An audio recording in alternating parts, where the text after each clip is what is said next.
Timmy, Tim. Hi, can you hear me? I can hear you. Hello. Great, good. How are you? Oh my God, I'm great.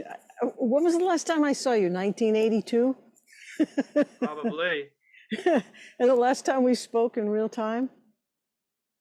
Amazing. It's so nice to see you. Hello. Yeah, you look good, Lauren. Haven't changed a bit. You're probably still tall, still innovative, still cool, still making fretless instruments, Well, more than that, playing them, right? So, right? You're playing them? um, Yeah. oh God, oh God, yeah. Let's start at the beginning. But I mean, like, what happened in 1982? You must have fallen in love, and that's what brought you to Japan? Wow, going all that way, way back then. I don't even remember. No, actually I knew so many Japanese people from Berkeley. Yeah. So of course Kumiko, if you Yeah. remember Kumiko, yeah. So I finished up the summer semester there and graduated in May before that, but I had to finish up to get the credits. So I stayed on and she went back to Japan. Wow. Um, so then as soon as I finished in August, I was in Japan. And by the way, today is the day that I came to Japan in 82. Oh my Today's the goodness. day. The day. Yes. The actual So day. Had you been to Japan prior? no, oh my God, I don't even know where it was. No, I didn't even know where it was. But I mean, it was great because when I got here, there were so many great players that I met at Berkeley. They were already pros from Japan. I'm just Oh yeah. killer players. If And people I are going was to come able to to, Berkeley from that far yeah, away, they're already good. they're great. And it was just probably for them to say that they went to Berkeley or something, but they could have taught there, you know. Anyway, so I immediately got into a professional situation as soon as I got to Japan, and What was that situation? I was immediately in a recording at EMI Records. Like as soon as I got here, they wanted to do a solo album. Oh, right. You were a recording artist for them. Yeah. Still are. Well, they wanted me. They wanted me. Yeah, I still am. But this is before I signed their contract. This is 82, right? So, Right. but Well, there I know I was nothing about your story other than we were good friends. really. You Oh my taught me how God. to you taught me how to set my intonation when I was a student because we were both students. And Yeah, right. you were in Yeah. my senior recital. I think I did a couple of recordings for you on my TIAC in a side ensemble room once. But other than that, I really don't know very much at all. Certainly not anything Really. that's happened since. So Well, we've because got a I've, lot to talk about. well, there's so much. There's so much to talk about. I don't want to talk your ear off, but there's a whole nother world over here. I mean, that's why I've been here because I've been There's an actual signed with music business. major labels. Oh God, I'm with the majors over here, and I don't think that would ever have happened in the States. You know, conducting the Philharmonic and doing all my music with on a huge scale, and it's all under the radar. Oh my Berkeley God. has no idea, Why yeah, don't you about tell them all this. about it? I just don't. I don't You're really. you're the I don't alumni like. news that put you on the cover of Berkeley Today, No. man. Yeah. I mean, God. Do Yeah. you But still I'm sell? just not. Do they still I'm buy not. CDs over there? Oh, sure, sure. But Wow. All right, I'm we got not to all move to really. Japan because that's where the music industry is. Well, it's been really supportive all these years. I mean, but I was in the studio for like 20 years. I barely came up for air, doing all my own work and supported in a huge way. And I just had to stop after the last album I put out, which is a while ago, because it was. I mean, stop meaning I had to get out of the studio and start performing again. Because I was really, it was just too much. It's a wonderful, the dream come true. The dream came true, you know. And but anyway, make a long story short. What was the Uh, dream and what dream came true? well, you know, to be a recording artist and tour and have my own guitar brand and do all this stuff that I've all, you know, it all came true. So there's a drummer who recorded an album with me. Is Mike? His name is Mike Mangini, and I think he used to teach at Berkeley. He's Hmm. in Dream Theater. And Right. those are the guys that were on my album. That was Yeah. the last time I was in your neck of the woods, and that was in God, it was in 2004. Can you believe it? I haven't been back. You record drums in your place? Can you do I that? do. Yeah. I play Oh, drums good too for now. you. Yeah, you play everything. You're just amazing, amazing Lauren, as I've always known. So tell me now. So I told you my story. So tell me your story. 82. What was it? I left for Japan, and Yeah. yeah, I and you were still there, I well, assume. I had just finished. We had just done my senior recital. You played in it, and I started teaching at Berkeley in 1984. 84. How did that come about? Well, a couple of teachers had said, you know, you explain things really well. You should teach here. I thought, oh, that's a good idea. So I told Larry Yeah, Bayonne. He said, I think you'd make a really good teacher. He told Bill Levitt, and then when there was an opening in 1984, they just swooped me up, pulled me in. great, Yeah, great. it's been a really cool place, as you know. Yeah, and I've been writing songs and Well, recording and getting better at recording and learning new instruments and new software and all that stuff ever since. I just love the good. exploration and the creative process and making sound movies, you know? It's like I've always loved making the records. It's such a fun art form. Recording. I've got 3 albums, you know, in a line now, and when it comes time to license them, because that's what I do for the last 3 albums is license. So you own the master, Right. and but the thing is, they give you a ton of money to go make the album, and yet you still own it. And like, who invented this life? You know, I've never usually heard of because that. That sounds great. no, no, I haven't either. But that's what's happened, and so now you know why I've been here for so long because things like that have worked out. But what I'm just saying is to do it from now as this year in 2023. I don't know what the licensing No, I um, think it's very different now. situation is going to be. Probably, Yeah. but you never know. You never know. Anyway, so where your albums are you making actually CDs or is it streaming or how do you put It, out your it music was now? both for years and years. Every once in a while, there's just a digital version of something instead of making them. But I think it's good to stop now, for sure. Most people stopped like 20 years ago because, you know, Right, people just want to stream stuff. So, but yeah, I have a ton of right. music out in the world. I love it.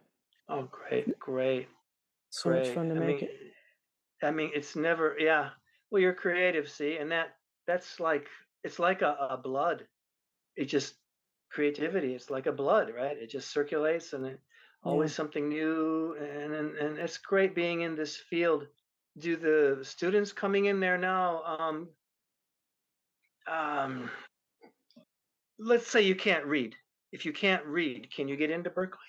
Oh, yeah. You Most people can. can't. Oh my God. Most people can't read, and they haven't even kept reading as a big important skill for guitar. Criteria? Yeah. You Oh, know oh, how really? when we were students, they had reading classes where if you couldn't get out Yeah, of reading one or yeah, chords one, you couldn't move ahead with any other guitar classes. You had to right. learn the basics. Now, those classes have been gone over 20 years. It's you try to give them the basics in the guitar lesson itself. Uh, Okay. so, Well, yeah, okay. there's even That's less. how. Well, it's because Okay. most people in the world don't know how to write for guitar. And so they're not coming in prepared learning how to read on guitar. We teach them what we can. Basically, what we're trying to hope that they can do is decipher what's on the page and make sense out of it in a half hour, an hour, a week, whatever it takes. But can you decipher it? And could you get the gig if somebody gave you music ahead of time and, you know, make sense out of what's on the paper? Because it's just a map. Most of the times they'll give people a recording as well. And between the two of them, maybe a video of recording, three of them, and a piece of music, maybe they'll be able to pass the audition or get the gig, whatever they got to do. Wow. Wow. No kidding. Okay. Yeah, So it's I'm changed a still. lot.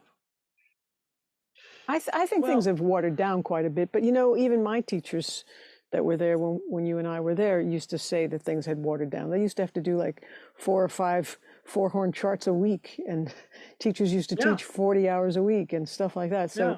So You and me both, and whoever's still in this business at this point should be real grateful, and I'm sure we you win, are, and I am too. right? Yeah, I mean, when I was 16 years old, I remember going to in Niagara Falls, New York, where I was born. A friend of mine lived down the street, and he was a jazz guitar player, hollow body, and he invited me to this small little restaurant on the Niagara River in this Mm, small little town, a nice little town where my mother lives now. Anyway, he invited me over to see his trio, and there was like 9 people in the audience. And his name is Frank Accardo. He used to go to Berkeley. He went to Berkeley before I went, and of course you as well. But anyway, he plays in Las Vegas now. I think he played on the Tonight Show and all of that. mm, But I went to that restaurant and to see him play, and he had his trio, and he was doing standards, real super straight ahead jazz. And I was 16 years old, and I was rocking out, right? But he wanted me to come see him, but he also wanted me to come for another reason, and I didn't know what that was. So when I was sitting there watching the trio, I'm 16 years old. I shouldn't be there because they're serving alcohol. It was more of a right. club kind of thing. But anyway, this big guy dressed in black comes and sits next to me, and he's got this mustache and this beard and this black hat on. And he looks at me and says, "Hey, kid, what do you do?" And I said, "Well, I'm guitarist, you know." And he says, "Oh, yeah?" He says, "Don't quit." He said 2 words. He said, "Don't quit." And I, wow, geez, why would he tell me this all of a sudden, right? And Right. I didn't know who he was, right? So anyway, Frank, after Frank takes a break, he meets this guy in the hug and all of this, and then the guy leaves. And Frank runs up to me and he says, "Tim, do you know who that is?" "No, that's Tommy Tedesco," right? Oh, And how sweet. yeah, Tommy Tedesco is from my hometown. He grew up with my grandmother, actually. They He lived came in to the same Berkeley in the neighborhood. 80s. He was wonderful. Yeah. Right, right. Well, anyway, I used to teach. I used to not teach. I gave seminars at Music Institute. I was giving playing, and they have the performance. Do you know what they do? Anyway, he was there when I went to do the seminars, and he had his office there. And he remembered So I you. just, well, no, I just stopped in. No, he told Frank. He says, "Frank, when you come to LA, I'll set you up."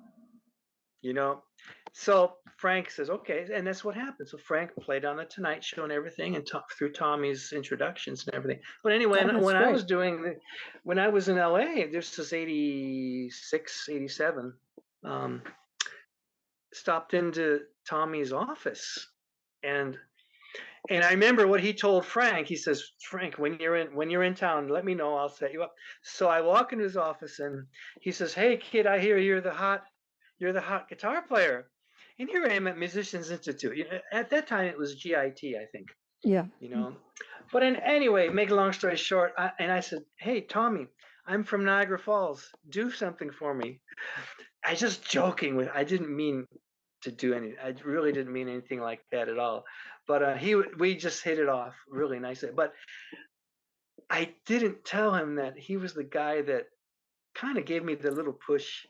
You didn't Don't remind quit. him? I You didn't didn't remind him remind of him. that?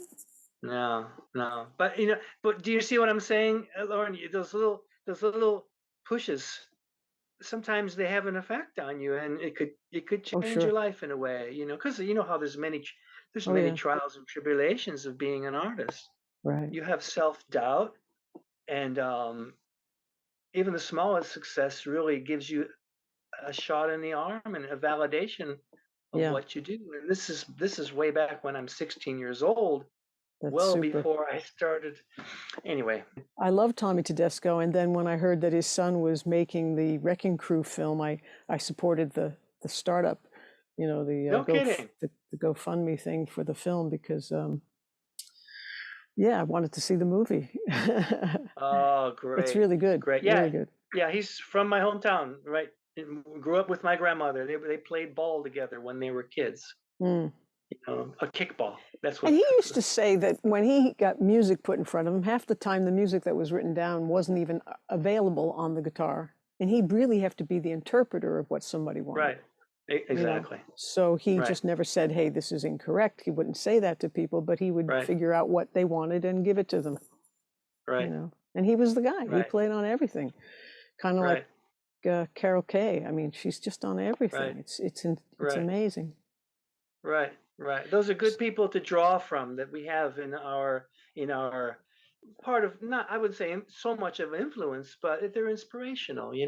Oh, sure. Um, So many. I So tell me about how you write. How do you go about creating your music? How much of it is you're walking down a beautiful road and a melody's in your head, or how much of it is you're actually playing and you explore and you find something, or how much of it is I would like to write something like such and such, and you go and write it. No, it finds me. Hmm. It finds me. Um, and it's also like being in a trance, because the minute I start thinking about it, that's when everything shuts down. So when it comes, and it really has come a lot, um, a lot. So that's one of the hardest things to teach is composition, because I can't say, oh, just let it come to you. And then students will be saying, hey, wait a minute, we're paying a lot to have this class, and you're telling us just let it come to you. So I can't say that, but that's the honest answer. The only problem is when you've got a deadline. Um, you know, it's kind of a you really have to take have a leap of faith in a way, because you want to think about it and push it along to make it, you know, Mm, be sure that you're going to have something by the deadline. And when yeah, you're doing a film score, believe me, deadlines. I mean, you know this, but for people who are going to watch the video, maybe they might not know the deadlines are like set in stone, and they want a masterpiece by tomorrow night. right. So, I mean, that kind of pressure is kind of hard just in your heart to say, "Oh, it'll just come to me." Hmm. You start thinking about it and try to get the music to come out quick before tomorrow night because you got a meeting with the director. I mean, so this is the kind of pressure that's incredible, but they're two conflicting concepts where there's pressure and you want to think about making the music, making even a basic melody, or letting it come. And so I'm of this other camp where the music just comes, and I don't know how to answer your question other than that. But you're The okay with and not it's knowing. Like you don't freak out. You've found a way to meet the deadlines. You've found a way, especially for your own music, to just allow the flow. Those are Yeah. skills Well, that a usually lot of people don't usually have. I'm doing my albums. I have the freedom, right, in that way. But when there is, for example, a movie score or a television commercial, for example, thinking about it too much is a hindrance, and that's counterintuitive to what a student would want to learn. A plus B, you're going to get C, which is your masterpiece melody. I mean, it's an exaggeration, but it doesn't work that way. At least it doesn't work that way for me. And Mm, if I do make something as a process, if I do have a process, or I do follow a process just as a experimentation, if I do that, then the the the the, the result is never on the level of what moves me. It hmm. never is. It'll be done for some. Maybe someone might think it's useful for something. If I have to do something like that, if I have to have a process. So if like in a class, maybe for example, if we're going to write a melody, you know, and okay, we're going to start writing melodies and developing them and see how they work with different harmonies and all that. But I always tell my students there's a seed that you have to plant that I shouldn't say you have to plant, because you can't plant it. It plants inside of you. And this kind of philosophical discussion is hard because, as I just said, students want to know A plus B equals C, this process. But at least there's some element of the mysteriousness that is some can be intriguing too for some. So, Mm. hey man, I might have this. I guess it's talent. I mean I don't want to say it's talent. I don't want to talk about myself and saying it's talent like that. But it might be considered a talent or a gift. How old You were you know, when you first wrote something? three. I was 3 years old, Yeah. and then Sometimes I wonder if any of us have been here before. It's like there are some people who come and you can just tell their fingers are online. They're just playing yeah, piano effortlessly at 3. yeah, And there are people who've been playing piano lessons for 20, 30 years and their fingers still don't work, like they just right. they don't really have this sort of uh, same eagerness maybe, so that maybe they just don't put in Right. the same amount of time. But like a friend of mine Maybe. says, talent is eagerness. Like when you can't get enough of it and you're just hungry for it, that you can't put the instrument down and you can't stop writing and you Oh, can't, for sure, it's for like, sure. of course you're going to get great Well, at that if you're putting thousands of hours in. exactly. Actually, as a matter of fact, I might. Yeah, here. This is just while we're in this. I don't know if you can see this or not, A little bit, yeah.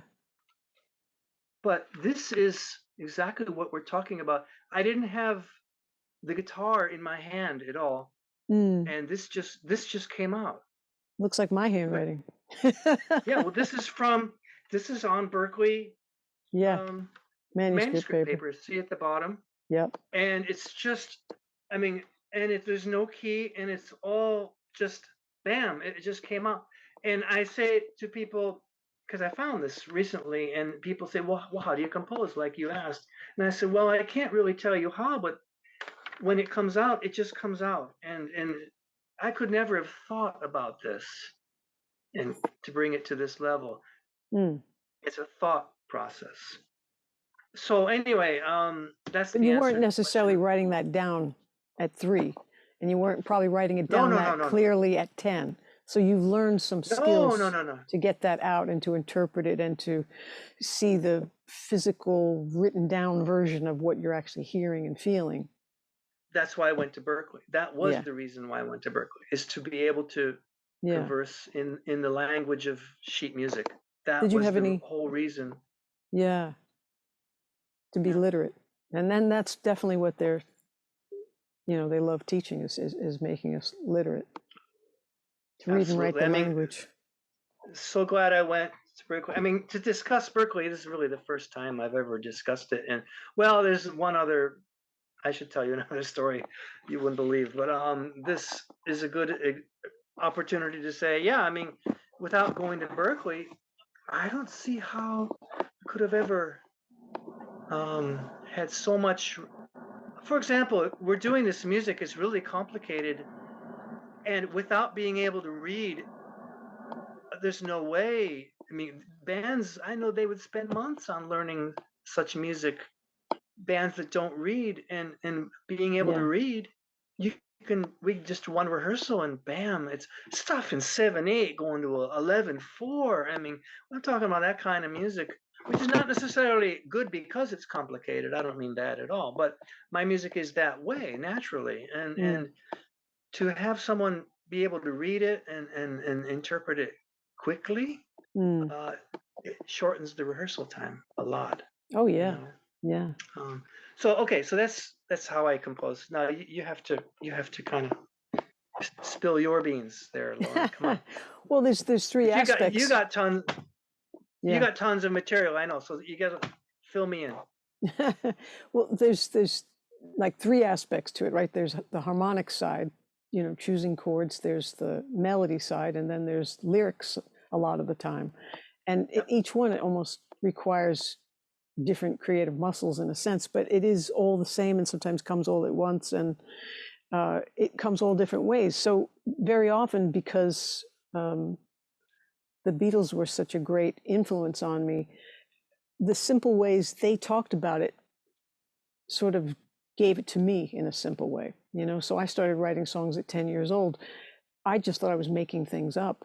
If I had a melody in my head or if I found chords that I liked, I just put them in the orders that I liked. I didn't have to understand harmony.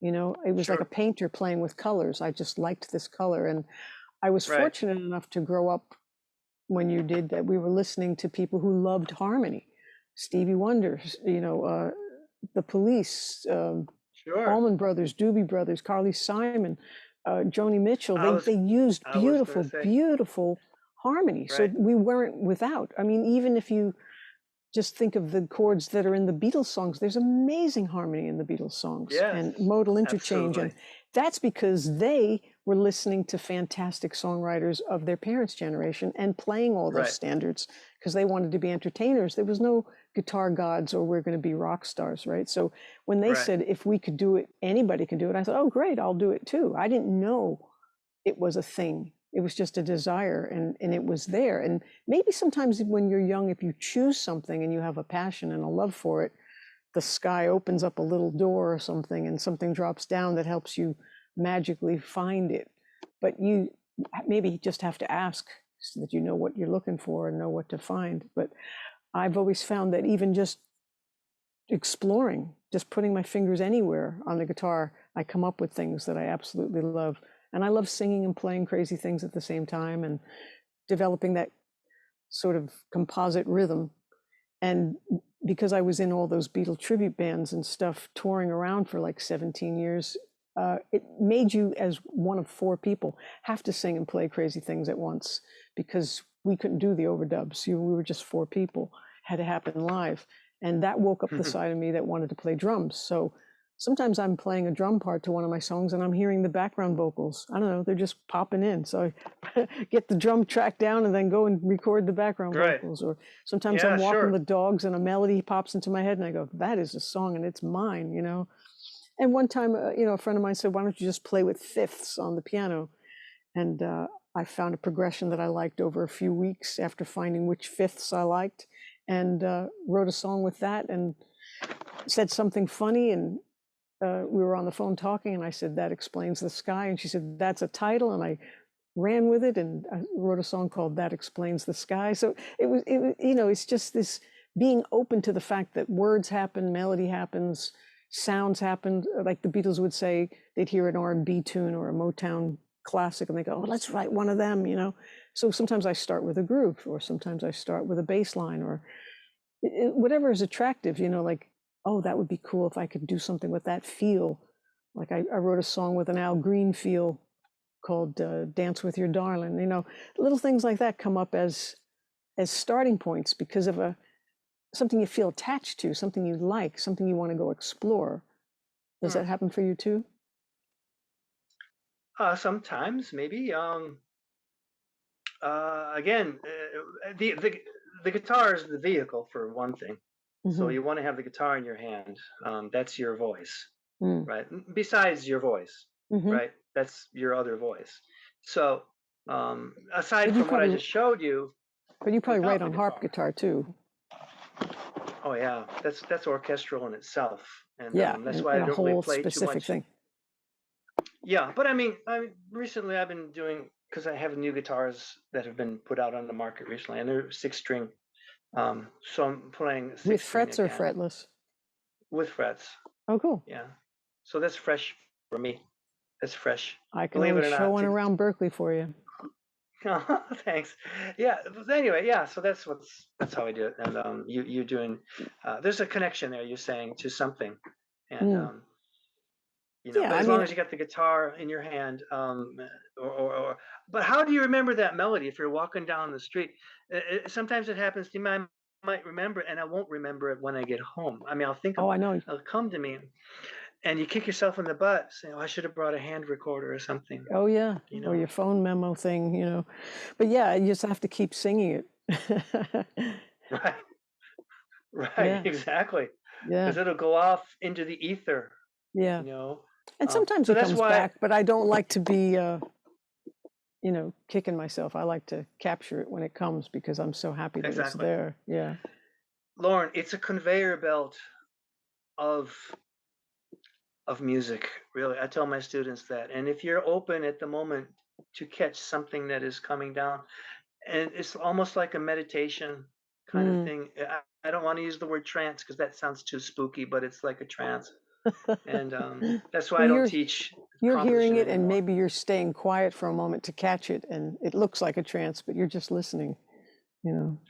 Yeah, yeah, yeah. I mean, you explain it a lot better than I do, but yeah, well, I think we're coming from the same place, though. Oh, probably because we're humans, we're spirits, and we're attached to the same life force that makes everything on this planet alive, and that's where it comes from. So, it's Wow, like anybody has access to it, but they do it in different ways, right? A scientist will do it in their way, a medical doctor, a painter, a mechanic.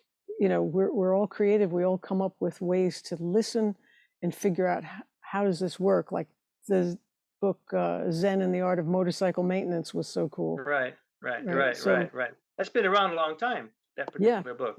a cool book, yeah.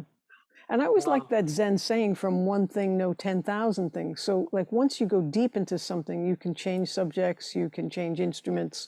The musician is right, you. You bring the magic to whatever instrument you're wanting to right, explore. I think the problem is people who don't have a natural interest in it to begin with and just start with a class or a book. That seems odd to me. I would think you could still do it that way if you want to, but like yeah, most of us who were hungry for it, it just hit you. Like right, whoever right, saw the saxophone and said, I fell in love with sax, or so and so was playing guitar and I had to have a guitar. There's a spark, like you said, something right, ignites. And if it's right, just a book or a course and you don't have any physical connection to it, then it's only an idea. Like you could read as many right, books as you want about how to ride a bicycle, but if you never get on the right, thing, you really don't right. know what you're talking about, Absolutely, because there's absolutely. balance and there's the going through time and space and covering Right, ground and the friction and the balance, and there's so yeah, much more to it than just the right, the science or the physics or the right, words, right? right. So Well, but that's why we're lucky that we have this.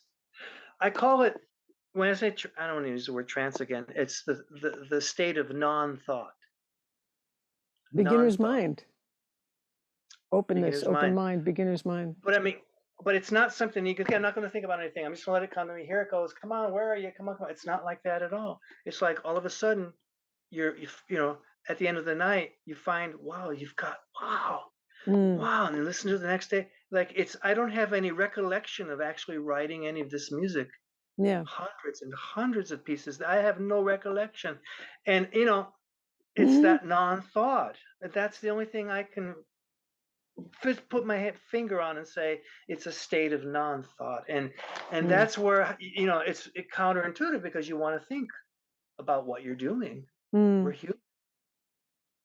So Well, I that was could, thinking of. I'm sorry. What were you going to say?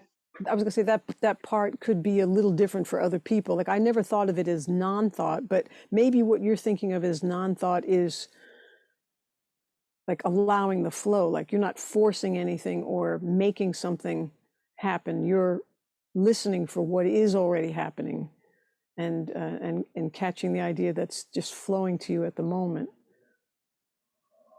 Yeah, it is flowing. You're right. I think You're it's right. flowing all the time. Like I think the creative Right. juices are always out there, and we either tap in Absolutely. or we close off. Exactly. I don't Exactly. believe And in then writer's close block. off for me is thinking. Thinking about it is what closes me from Oh wow.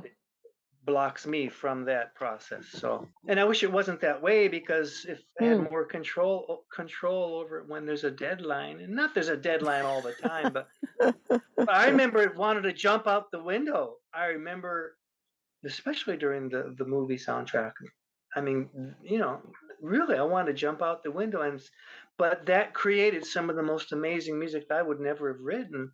Is having that pressure and those two conflicting things that I was saying. You've got that natural side of you that is very just naturally, the music just comes, but then the other side when you've got to force it out with thought, and those two things conflicting.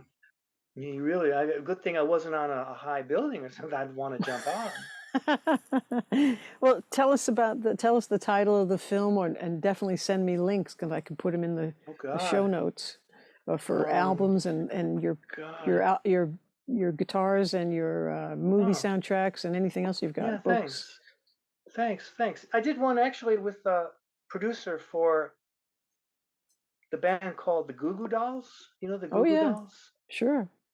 As I just said, to be still being creative and and be doing it after all these years with this same fervor and innocence of creativity, because you get into the business side and the, there's the entertainment side and there's the music business side. I completely separate the two, You got to, yeah. and but everybody mostly they call it the music business. But I can't imagine getting the kind of satisfaction and high of of creating something that wow, this moves the hell out of me. That didn't exist before, yeah. Isn't that great? Yeah, that's the thing. It But doesn't I would exist, and where all of a sudden it exists after you create it. It's that's why I say it's amazing. like magic, it's just so cool. It is magic. I mean, But I and think that's why people we who can't discover explain it. things would feel that way, you know? I think that's what that Maybe, and because we're not them, that wouldn't give us the same thrill, but yeah, I think we have that in common with folks yeah. in I other mean, what else would give you the same thrill I than know, what you're doing? right. I mean, there's other hobbies that you enjoy, but what would give you the same thrill? And not like bungee jumping kind of thrill. I don't mean that. That's too fleeting. Fleeting, but thrill of the heart. Yeah, yeah. You know, I can't imagine doing something other than this that would give me the same thrill of the heart. So No. you're the same way. I know you. So so when's your next work? Do you have a plan on it? Probably next year. I just put one out a couple months ago. I've been doing one almost every year. Wow. Great. Great. Now where can I hear that? Anywhere they stream, I guess. YouTube Oh, streaming. Okay. or any streaming, Okay. yeah. Or I'm guilty of not following, you know, people because maybe I don't know if you're the same way, but we're just Busy doing doing our our own stuff. thing, Oh, doing our absolutely. thing. Yeah, and it's Yeah. satisfying Most as hell. most creators are doing just that. We create. We don't just go and document or Right. necessarily consume. We're always Right. creating. Yeah, yeah. But it's No, always good to there's listen, right? oh yeah, that's true. I mean, we need Got to food. dip in. We dip in once in a while. Sure. I mean, but I always come back to the older stuff, I gotta tell you, Oh, me too. just for That's some reason. where it seems like there's real musicians and real players and things. If I need to Yeah. be fed, I have to go back to the older stuff. If I want to Yeah. explore and it doesn't really matter, it's almost like a dessert. I'm just listening to what's around. I can It's a sample. dessert. I can sample, but I can't usually get fed on it. Listen, I got a question for you because you are the one that needs to have this question asked, okay? Okay. You heard um I mean, I love Carole King and Mm-hmm. Carly Simon, but there's a song by Carly Simon that when I must have been about 13 years old, it would come on the radio and it was next to my bed, old AM radio on a summer night. And you know how the old radios sound very lo-fi, Mm-hmm. but that had a certain there was a kind of mood that it was like it was coming from far away. Now Mm. everything is right with you in the room. It was coming from far away, and this when I heard the Beatles on the radio too. They were from far away. Physically, they sounded like they were far away, and they were really, and they're from England.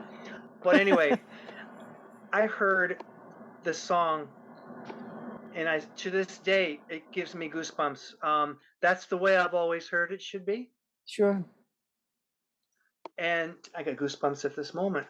I was a kid. I was 13 years old, a little boy, and Mm. the song is about a young woman who has the pressure, societal pressure of getting married, starting a Yep. family, but she sees what's around her, and she sees all the dysfunction, and okay, but we'll get married, but it's not what she wanted, Mm. and that song completely killed me. Well, I found out later and I was thinking of you when I was doing this album. I did an album with Eddie Kramer, and I don't know if you know Eddie Kramer or not. He did the Sure. Beatles, Oh yeah. Hendrix and Zeppelin. He did one of my albums as well with Paul Rogers. Paul Rogers Nice. was the singer, and he told me, he says, Tim, I did this album with Carly Simon. I says, which one did you do? He said, I did her first one. I said, what? You did that song? So he's talking to me about Hendrix, and Hmm. he did Obla Di Obla Da and Hey Jude Yeah. because George Martin got sick on that day, and they asked him to go in the Olympic studios. So he's telling me all this, which is great. I was thinking of you. That was my connection to the Beatles, was through him. Really, literally. But when he started to tell me about that song with Carly Simon, that was it. You did that song. I mean, you did the Beatles, whatever did you do? But you did that song with Carly Simon. Oh my God. We are not worthy. We are not worthy, And I was Yeah. thinking of you the whole time because I wanted to tell you these stories That's so great. with him and but you know the song? I You know the do. song? She wrote the melody and didn't know what to do for lyrics, and she gave it to her friend Right. Jacob Brackman, and he wrote the lyric. Right. Exactly. Exactly. Yeah, I did a little research, and the internet's great for these kind of little researches.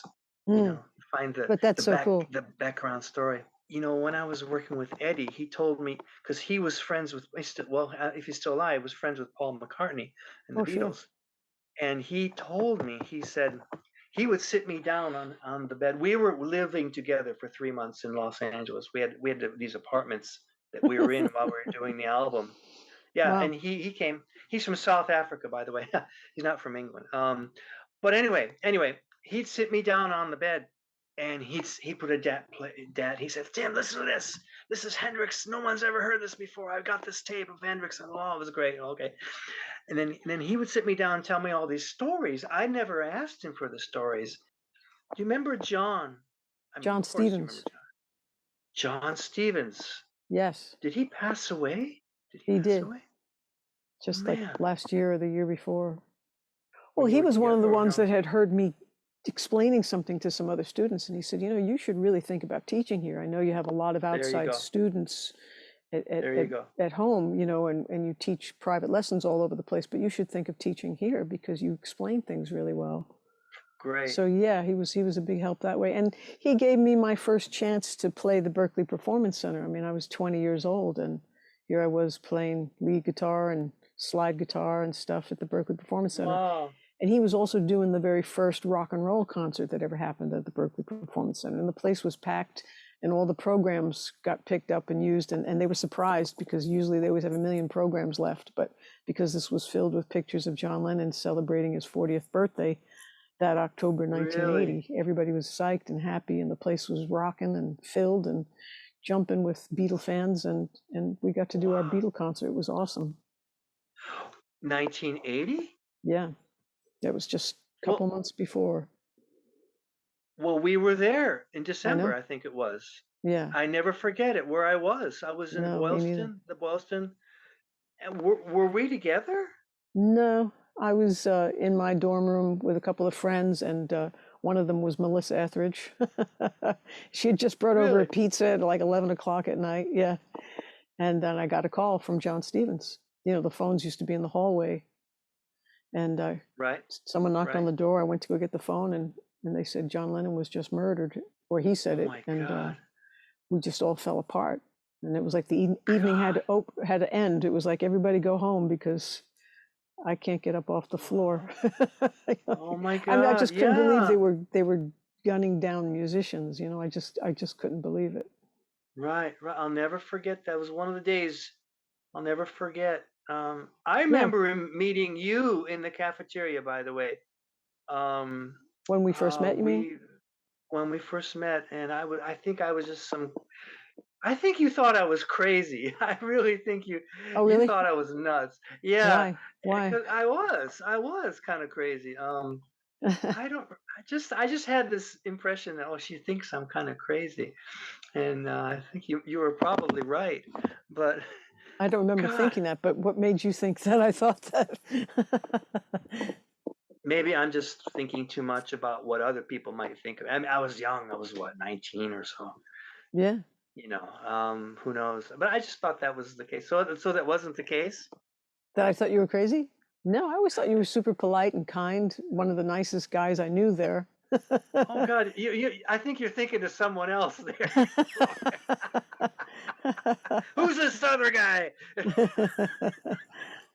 Oh man, this is so great. I have all of this has been like suppressed all these years and never Yep, have any prying open the top opportunity to now. talk. Oh my God, all great experiences without going there. I mean, and you see it, you must see it every day. You've got students coming from all around the world and they make their networks.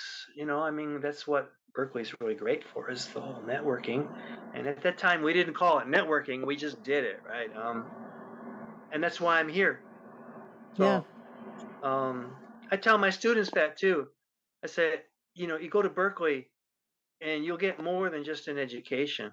I'm not a spokesman for Berkeley, but I told him, I said, listen, I wouldn't be sitting in this chair if I didn't go to Berkeley. Yeah, yeah, yeah. I remember you had a Gretsch guitar and you played so beautifully Mm. the Gretsch. You still have the Gretsch? Yeah, I still Okay, have Gretches. great. I remember you played so fluently and eloquently is the word. I mean, really, and those are the things that you can't get online. We can't get this online. This kind of meaningful relationship. I mean, and when you're young, especially, Mm. those relationships are the ones that really do. I mean, stay.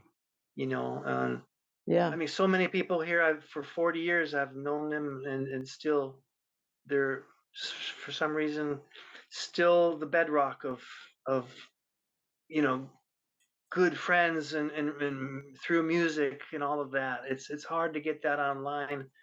Next year I'm a guest professor at Fredonia um, State University of New York Cool. in their music program. I'm a guest professor. I'll be there for 2 months, Oh, wow. March and April.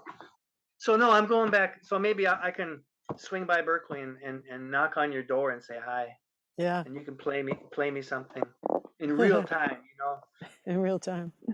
It was really cool when you sent a student to come to Berkeley and you taught him how to play my Song for Susan on the harp guitar. That was a beautiful arrangement Yeah, you taught him. yeah, yeah. Oh, you remember that? Oh, Oh, thank you. yeah. I took a video of it and I think I have an audio of it too somewhere. But yeah, that was gorgeous. Great. And that was like what album was which number album was that? That was way back, wasn't it? Way back. That's on an all instrumental guitar album of mine called Back to the Bone. Back to the Bone. That's right. Because you Yeah. sent me, and I gotta remember that I have them, but I don't have which one is like first. Of course, if I look at the dates, I could probably figure Oh, that one out. yeah. Well, the first ones were with uh, Cindy Brown, and they were under the band name Too True, Right, TWOTRU. Yeah. So right, I still have to figure right, that out with Music Brains or one of those things to try to get everything listed under me because even though everything was computerized and digitized and everything went to streaming, it seems like the world has done a really poor job of organizing the actual credits. So nobody knows what goes with who and who goes with what, who was with what band. And even if your name is on it, they go, we don't know who wrote this. And it's like, what do you mean? My name is on it. I've produced it. I've engineered it. Or, you get flagged on YouTube or something like this is copyright material. It's like, yeah, it's my material. Oh yeah, It yeah, should have been computerized from the very beginning, one gigantic database that cross-referenced all of these right, different things so that people would right. know. Well, but the ones that you sent me, there was one that has a very vivid, bright, vivid of the Blast of cover. Love. Okay, I don't yeah, know. I That one's never. pretty colorful. Yeah, it was really colorful, and I thought, wow, it wasn't psychedelic, but it had that nice, Oh yeah, you kind of know, not really vibe. cartoonish, but colors. Yeah. Right. It was, yeah. I think that was around Not anim. 2012. Yeah. That's it. That's what. So exactly, exactly. Here's a word of advice with licensing. Um, for some reason, I've been very fortunate licensing around the world, and it's been great because when you sign a licensing contract, there's an advance that's paid. Traditionally, there is an advance. You very rarely won't sign a licensing contract without an advance unless things have changed so much these days. I don't know. But anyway, it's been really good as far as upfront licensing, bam, and you license by country. Then I just I just I don't search my work. Mm. Do not do that. I just don't want to. I don't want to see how bad things are pirated. Well, I just did about 2 weeks ago. I haven't searched my stuff in years. Came up with Spotify. I don't know how many pieces are on Spotify. There's tons. There's like 3 or 4 albums. They're not. And as you just said, I own the masters, right? How could someone get on Spotify and copyright with the copy? Blatant, blatant piracy. And But it's not under your so name, or it is? the copyright is not under my name.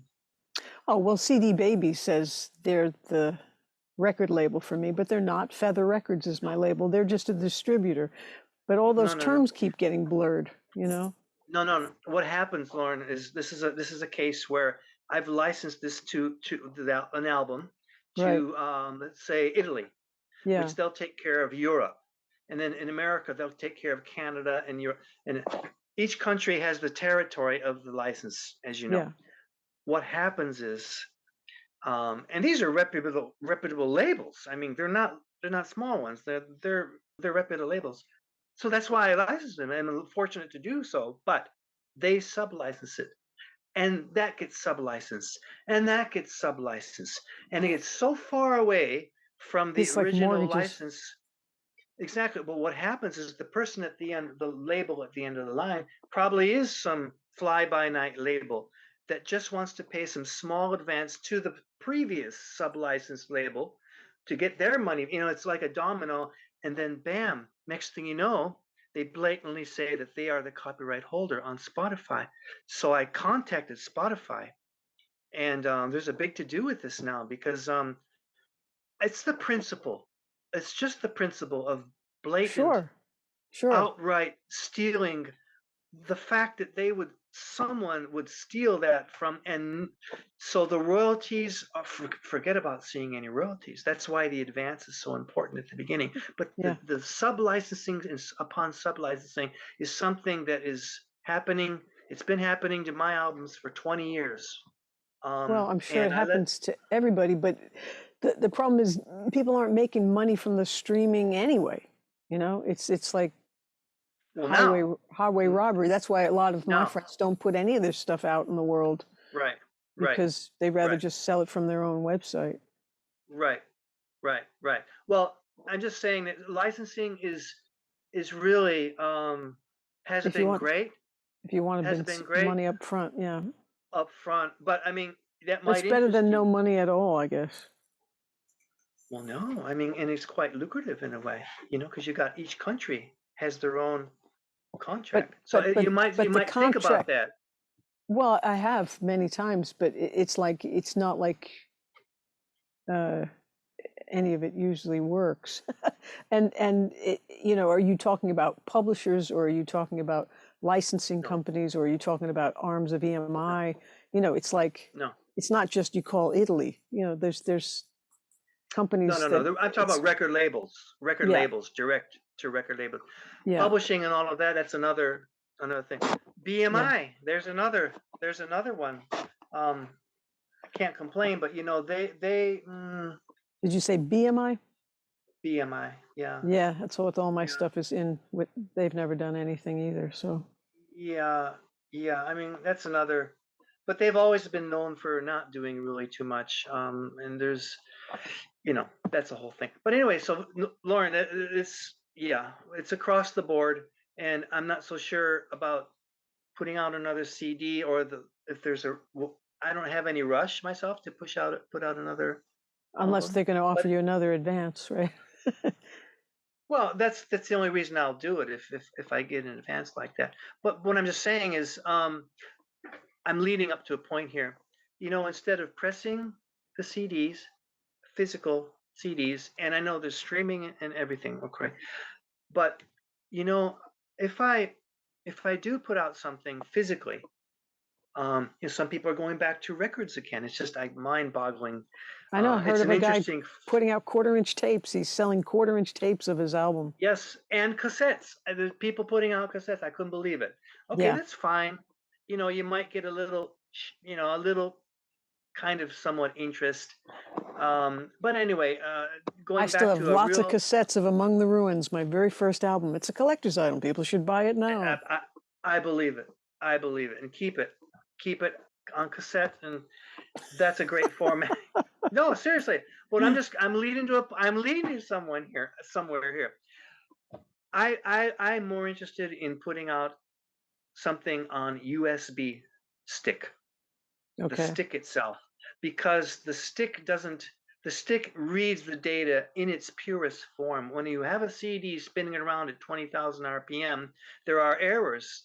I'm sure you know that the laser does not read every single byte, and that right. it has to interpolate the Hmm. missing data, and that's why there's a buffer in the circuit. So you're not hearing the music as it's being read. You're hearing a lot of spaces that are interpolated by the computer, which if you got point A and point B, but there's nothing in between them, the computer will use the it's like sampling in a way, how you stretch something.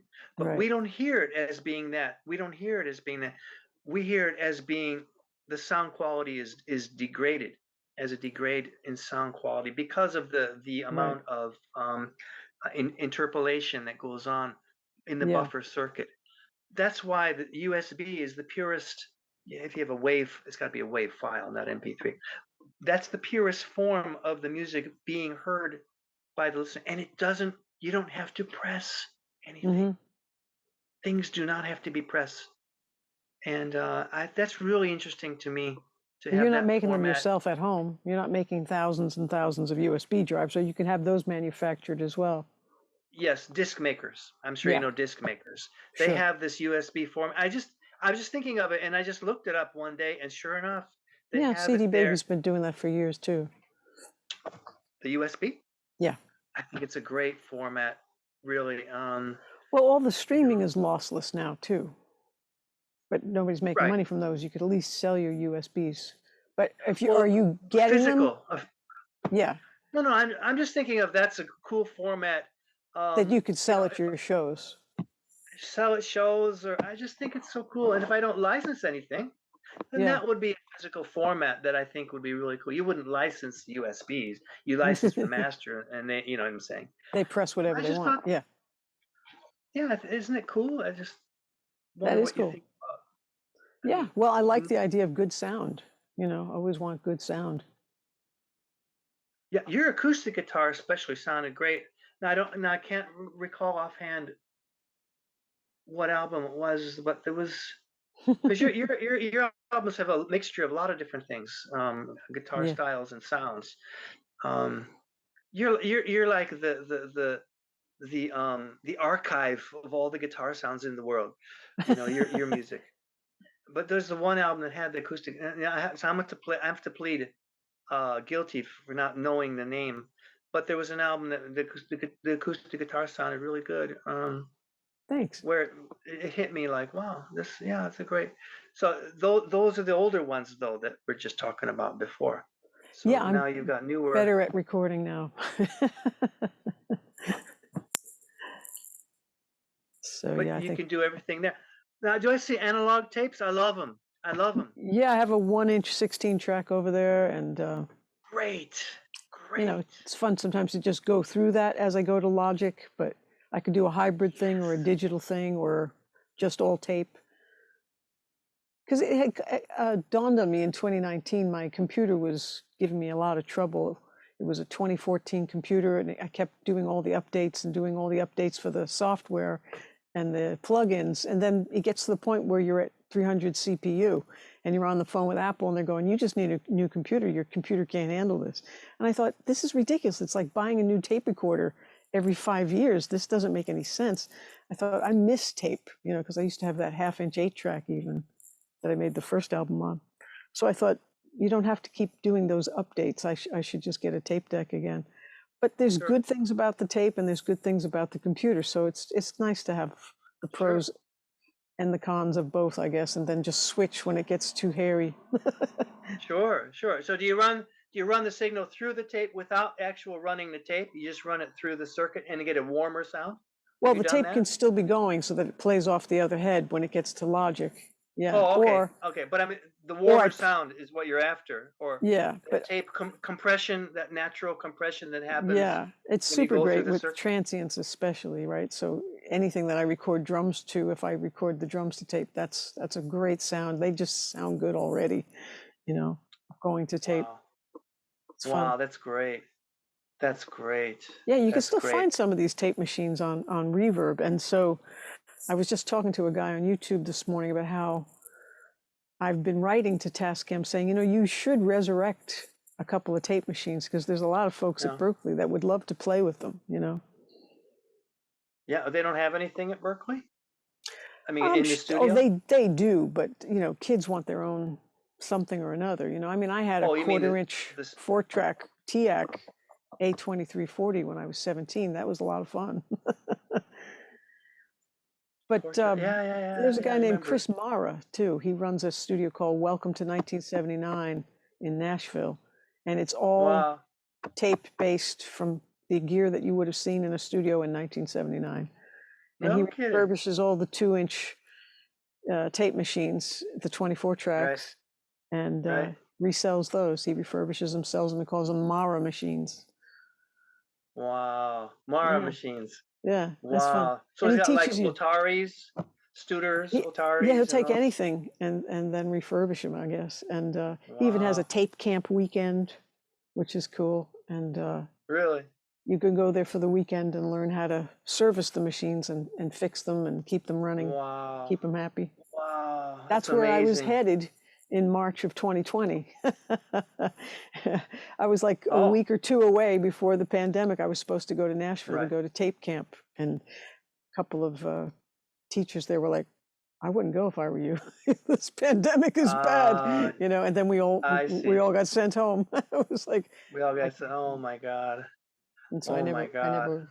I haven't been on a plane since. So a friend of mine was just on a plane, and she came back with COVID. So it's like as soon as you think it's gone, it's like still around. It's Yeah, yeah. Well, that's why I haven't been going for 3 years. But the last time I went, it's never been a nightmare flying. Oh, I shouldn't say that. But the It's last a time lot of hours. yeah, I don't mind the hours. It's the people. The last flight was, I have to admit, it was the flight from hell. Um, but that's another story. I was going to say one of the record companies that I was signed with before EMI was another major and owned by Mitsubishi. It's called Nippon Crown, and they had their own studios. It was like Capitol Studios, Studio A, Nice. Studio B. We record the orchestra in Studio A. It was a huge operation, and That's then one beautiful. day Pro Tools came.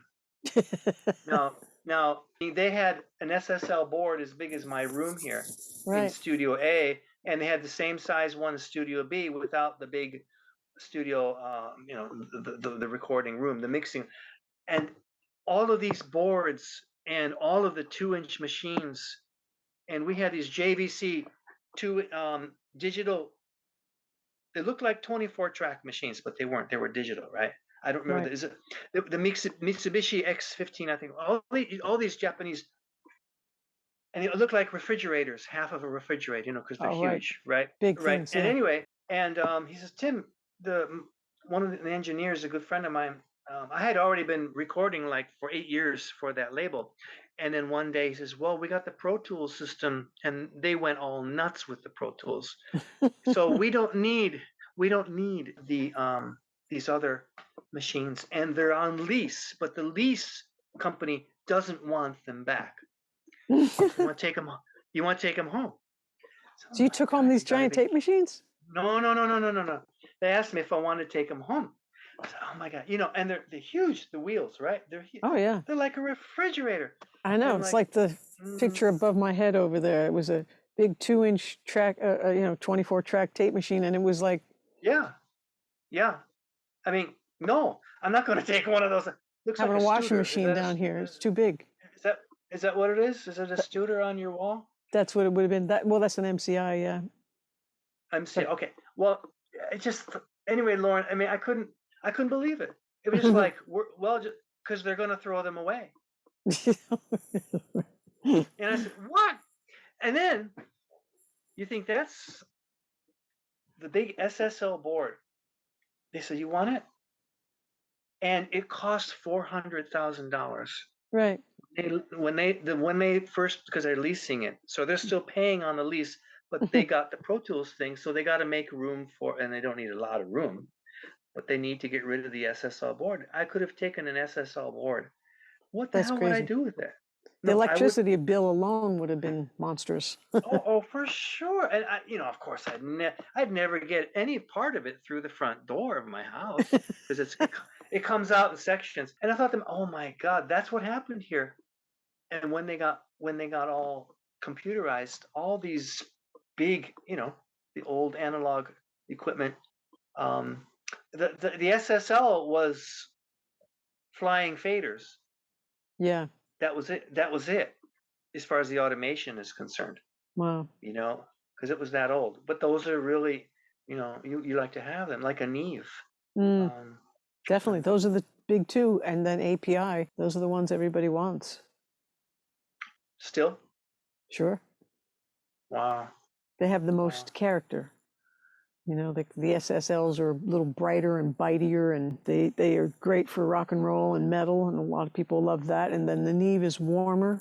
Sometimes they like that better for the acoustic instruments, but a lot of people like all of it. So this one here is an Audient 4816, and it just has the cleanest, quietest headroom in all the preamps. no kidding. 4816, so there's 16 channels, and I had a bunch of external preamps that I could put 12 mics in around my drum set or whatever, but this is easier and a lot of fun. I just missed faders, and I wanted to play with more buttons and knobs Right? again because I felt like the mixer Sure, was the fun part of mixing, and that absolutely, they had taken that away, but now I've gotten absolutely. so fast in the box, I'm like, how much do I really need this mixer? So I've only Right. had it a couple of years, and I'm looking for new ways to always incorporate it or use it and have fun with it. And when I'm done having fun with it, it can move along. So is it all hooked up in the Pro Tools, all the functions, or I use they're Logic, able yeah. to? Yeah, Oh, Logic. pretty much everything is going to where it's got to go now. Good, good. Oh, great. And It's they crazy. move? Huh? Do they move? No, they're Do the not faders move? automated. No, it's Uh, completely analog. Yeah. okay. Okay. I remember when we were doing, I was telling you with Eddie Kramer, Mm, we chose studios. We had to choose which studios we were going to use sure. in LA, and he chose studios by the board. Of He only course. would work with Neve. That was it, vintage Neve. In That's what he LA, wanted. they got Yeah. everything. But we get in there and we start using it, and Noisy and problems and but that's yeah. what he wanted, And then he likes to pan everything in real time, and he'd pan in real time and we print to tape. Yeah, it's a But the live pan mix. pots, the live mix, that's what he would do, just The like the, when the he did mix is with part of the Hendrix. performance. Yeah, yeah, Exactly. But the yeah. problem was, first of all, the faders were noisy, and we had to tape off those faders. Then the pan pots were so tight, he couldn't move them. Oh, He's like excruciating. I'm like, geez, Eddie, don't worry about it. We'll work on it. Do it in the computer or something. He's like, no, we got to do it underneath. And like his hands were all red. And then the skunk came in when I was in Chick Corea's studio. We were recording my second album, and a skunk came into the ventilation system and got churned up in the ventilation fan. oh my God. And oh my God, Lauren, it was like somebody sprayed sarin gas in the studio. We couldn't breathe. We had to bail out of the studio. Oh It, yeah. it was so bad. We almost got arrested. You have to you don't have to cut this out, but we were mixing the album, and we wanted to go out and get some pizza. So we go out, just me and the engine. This is Chick's engineer. Chick's not alive anymore, so I think we're okay. Sorry, Chick. Um, Me and his engineer, we went out for pizza, and so when we came back into the studio, there was a keypad that you punch for the security code.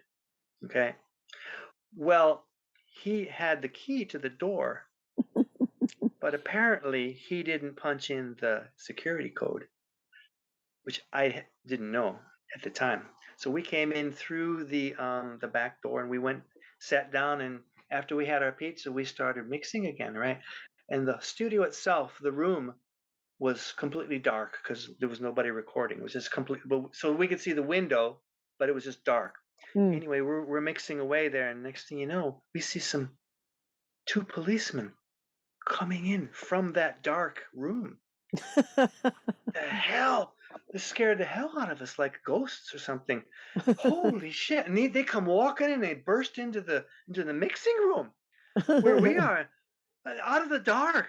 Now they can see us. They could see us because we have the light, but we couldn't see them coming into the room. That's What the scary. hell? And they're threatening to arrest us. But wait a minute, wait. Before that, we're mixing. Forget about that. We're mixing, and the phone rings right after we come back into the room again. The phone rings, The alarm and the system. engine. Well, I didn't know that, but the engineer answers the phone as Bugs Bunny. He goes, "Abia, abia, abia, abia. That's all, folks," and hangs up. And you're supposed to say like a password or something. Yep. You know, Yep. he answered the phone as Bugs Bunny, and I said, "Who's that? This isn't Chick Corea's studio. I kid you not." This is And his he home says, studio? "Well, This was this a is home, his studio.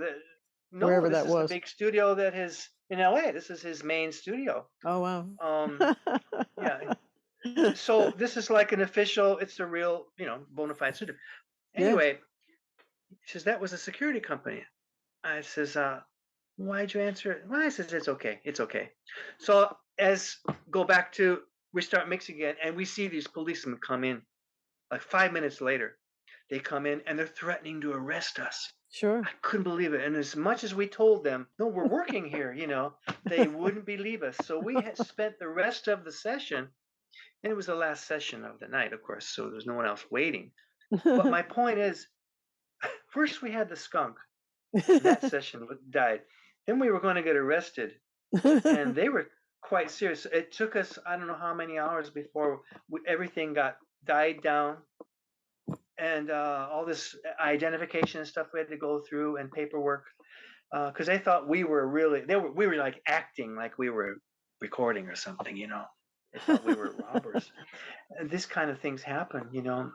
Well, the skunk wouldn't have Unbelievable. gone away that quickly. How'd they get rid of that? How much time was there between the skunk and getting arrested? Well, actually, I think there was a week before I went back, and then after that was when we had the pizza arresting the pizza robbers. I just, oh my Melissa God, McCarthy, the pizza eater.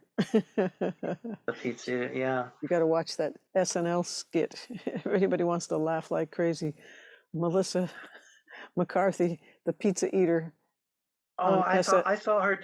Yeah, yeah. Wait Saturday a Night minute. Live. Yeah, it's on YouTube. It's a very funny skit. Okay, okay. Then she did Sean Spicer. Oh, right, she did that too. Oh my God. Oh, just She's and done so Debbie, many funny things. Debbie Downer? She didn't do that, but do you know Debbie Downer? Ah, that sounds familiar. Oh my God. There's Uh, always someone in yeah, your group of friends that always like a negative type of yeah, yeah, person. Everyone's real happy and everything. They always got one person, yeah, this kind of yeah. I kind of know people like attitude. that. Yeah. I do too. I do too. But Debbie Downer. Okay, so I'm gonna watch Pizza Eater. Is it? Yeah, the pizza eater on YouTube. All right. All right. And you Debbie watch Downer. Debbie Okay. Downer. Okay. So what do you got going today? What's going on today?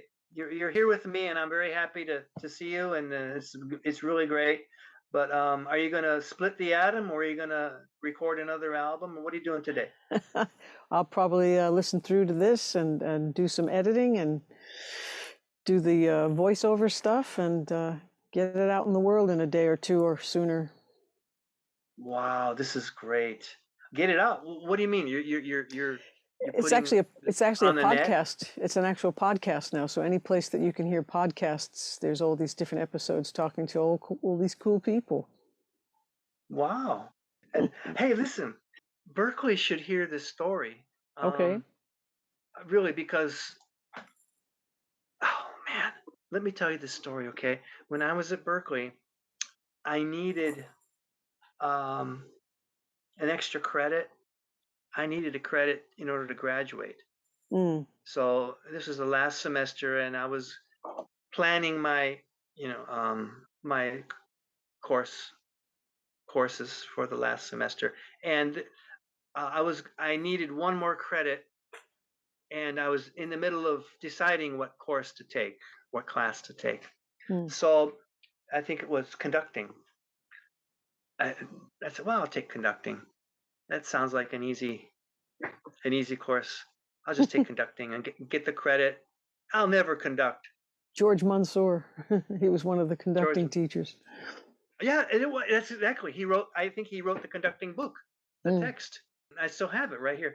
Anyway, this story is going to blow your mind. So I took the course, did it. The final project was Stravinsky.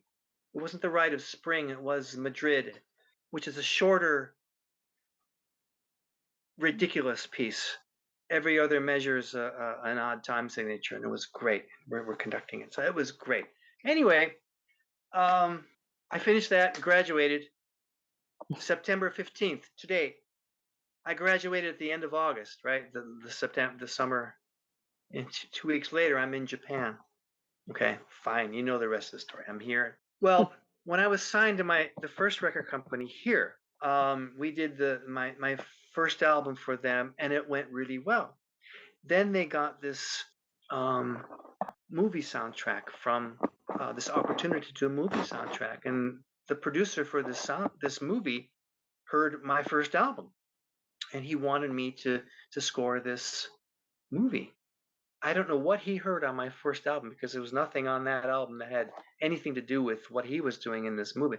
But this movie was a big, major motion picture that got a lot of Mm. uh, hype, because it was a book that had won like the Pulitzer Prize here. It was this thick Harry Potter suspense thriller of a book that Cool. became a big thing in Japan. So they're gonna do the movie, right? Okay. Cool.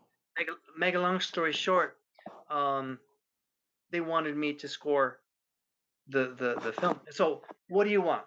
What do you want? I says, "Well, okay, if I'm going to do it, I need it's whatever I wanted. They had a budget. I could buy this house for the amount of budget that we used. That's I want great. the Tokyo Philharmonic. I Mm-hmm. want horns. I want everything, and I'll score it out. I took scoring at Berkeley, one class. Mm. Wait a minute. Wait a minute. I'm not telling you the truth. I lied just there. Wait a minute. We recorded my record company wants to have the CD, the soundtrack on CD, so they're selling their artist with the movie. You know how the tie-up goes. You got the Titanic soundtrack on CD with the actual movie. Sure. Well, we had to record the soundtrack CD well in advance of the music that actually went into the film. And you know what the reason was? 3 months in advance, we got to finish the recording and get the song. Everything has to be edited and everything, because the printer needs 2 months. The printer. We need to rush because of the printer. Believe that. Pressing the damn CDs has nothing to do with creativity at all. The printing company needs it well in advance. Okay. All right. Okay. So we did that. So all this time, when there's certain deadlines that I was talking about before, that they want you to meet, because as they're planning the music, or as I'm coming up with the music, the movie's being filmed at the same time. So you're not seeing anything. You just have the script to work with, and Huh. everything's going on a parallel track. And that's the way a lot of movies are. The music is being written before there's actually anything to see, and then you'll get bits and pieces of the film, which are they're called rushes. Right. You've probably heard the word, and that's they're rushing it to the composer to see what's actually going to be on the film. Anyway, anyway, the point being, we had to make the CD quickly, so we recorded most of the parts for the CD first, and spent 2 weeks in the studio, and it was very intense, and it was fine. I finished on a Tuesday night, 1 o'clock in the morning. We're sitting there in the mixing room. Oh, it worked out great. Yeah, we got some great music. Oh, now we're gonna. The Tokyo Philharmonic is coming on that following Friday to do the string parts and the orchestral stuff. And all this time, this had been 2 months of me composing. All this time, I was under the assumption that there was an orchestrator. I thought that everything was all scored out and just I'm going You to didn't come in ask on for an Friday and orchestrator. well, the reason I'm saying this is because sitting there at 1 o'clock in the morning, I had Wednesday and Thursday off.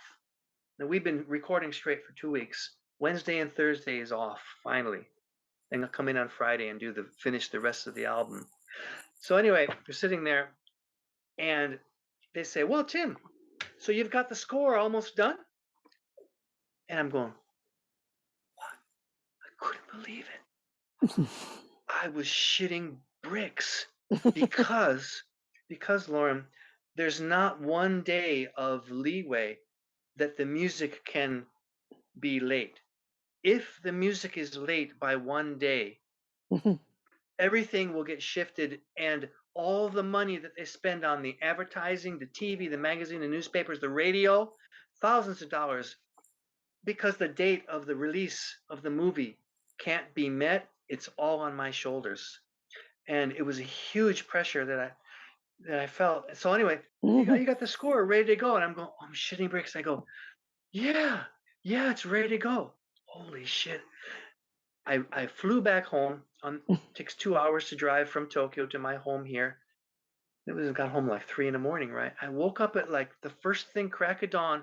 Went to the local music store, bought some score paper, the large score paper, and fortunately they had it. I couldn't believe it. I was really lucky. I bought the frickin' score paper, and Lauren, I wrote and wrote. I whipped out my notes from Berkeley. Berkeley, are you listening? I wrote. I took my notes, all these handwritten notes, that we had. They had those thin, no soft. They weren't hardcover books, or they weren't even. They were just paper copies of the Right, textbooks in they were those like days. workbooks, yeah. They were like workbooks. And whipped them out, all my notes, and I just scored away. Wow. Scored away. I had my guitar in my hand. I didn't play piano, and I tried to get the voicings using the both hands, and I scored from Wednesday morning until Friday morning, and I didn't sleep, and I was a zombie. The only thing was, I had to score 3 full pieces for the orchestra, not just one, and two for the orchestra and my band, because we're going to rehearse 2 more pieces that go on the album. We had to have the band, my harp guitar parts. Anyway, all this music had to be done within 2 days. Oh my So God. I just scored the hell out of it, and it's all a blur. The only thing was, that was in an apartment, and I was moving to my new house, this house, on the Thursday. So I just closed the door, my sliding Japanese doors, I closed the doors, and the movers came, and I just scored away. It was like I was on automatic pilot. Wow. Scored away. And I would open up the door to go to the men's room or something, or I'd go to grab a bite to eat. There was only a refrigerator and my little futon. That was the only thing that was left. It was so surreal. And I just would eat something. I might rest an hour or something, and then come back and just score, score, score. Friday morning comes along. I got to be at the studio at 11 o'clock, and it takes me 2 hours to drive there. 8 o'clock, I wake up. Oh my God, I forgot to do the two harp guitar pieces that the orchestra is going to play. Just scored like crazy. And then I jump in the car at 9 o'clock and I'm on autopilot. I don't recall driving, speeding down the highway 2 hours to Tokyo. I have no recollection. But what I do have a recollection is I had to get there at 11 o'clock because the when you write the score, the parts have to be written out Mhm. for all the orchestra members. Mhm. Orchestra's coming in at 1 o'clock. So there's a 2 hour span between 11 and 1. I bring the score. Actually, I have the score here.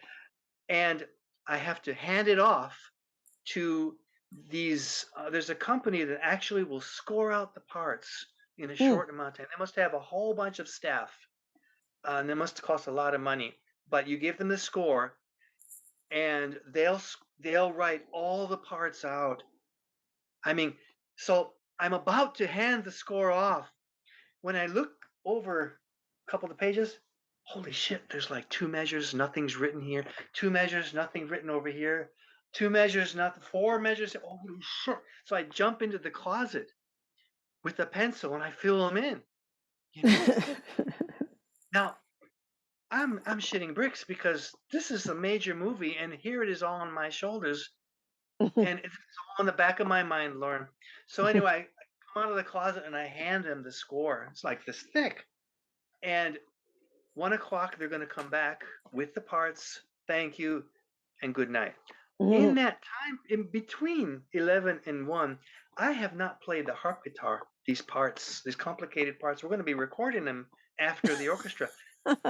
Jump, I jump into the closet, the studio's closet, and I start practicing. Don't let anybody see that I'm practicing, right? 'Cause anyway, 1 o'clock comes around. This is where the story gets fun.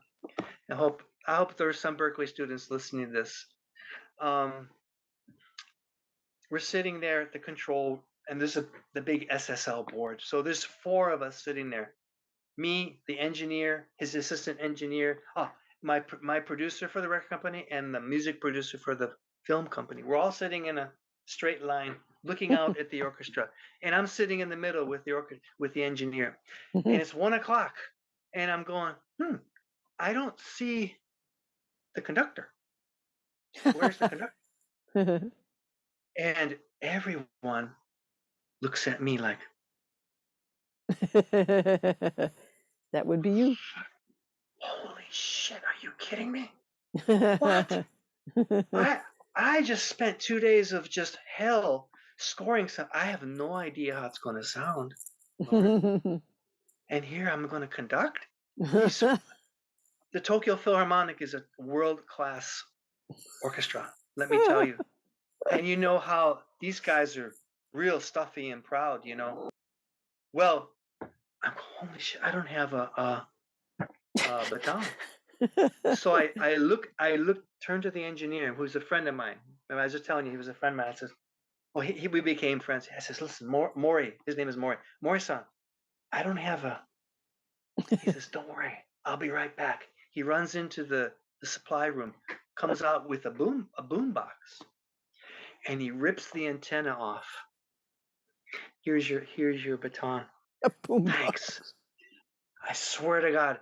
So I go out An into the antenna. main room there, and you can hear everybody tuning up. And I'm shitting bullets, Lauren. And I get up there on the podium. I have no idea how this is going to sound.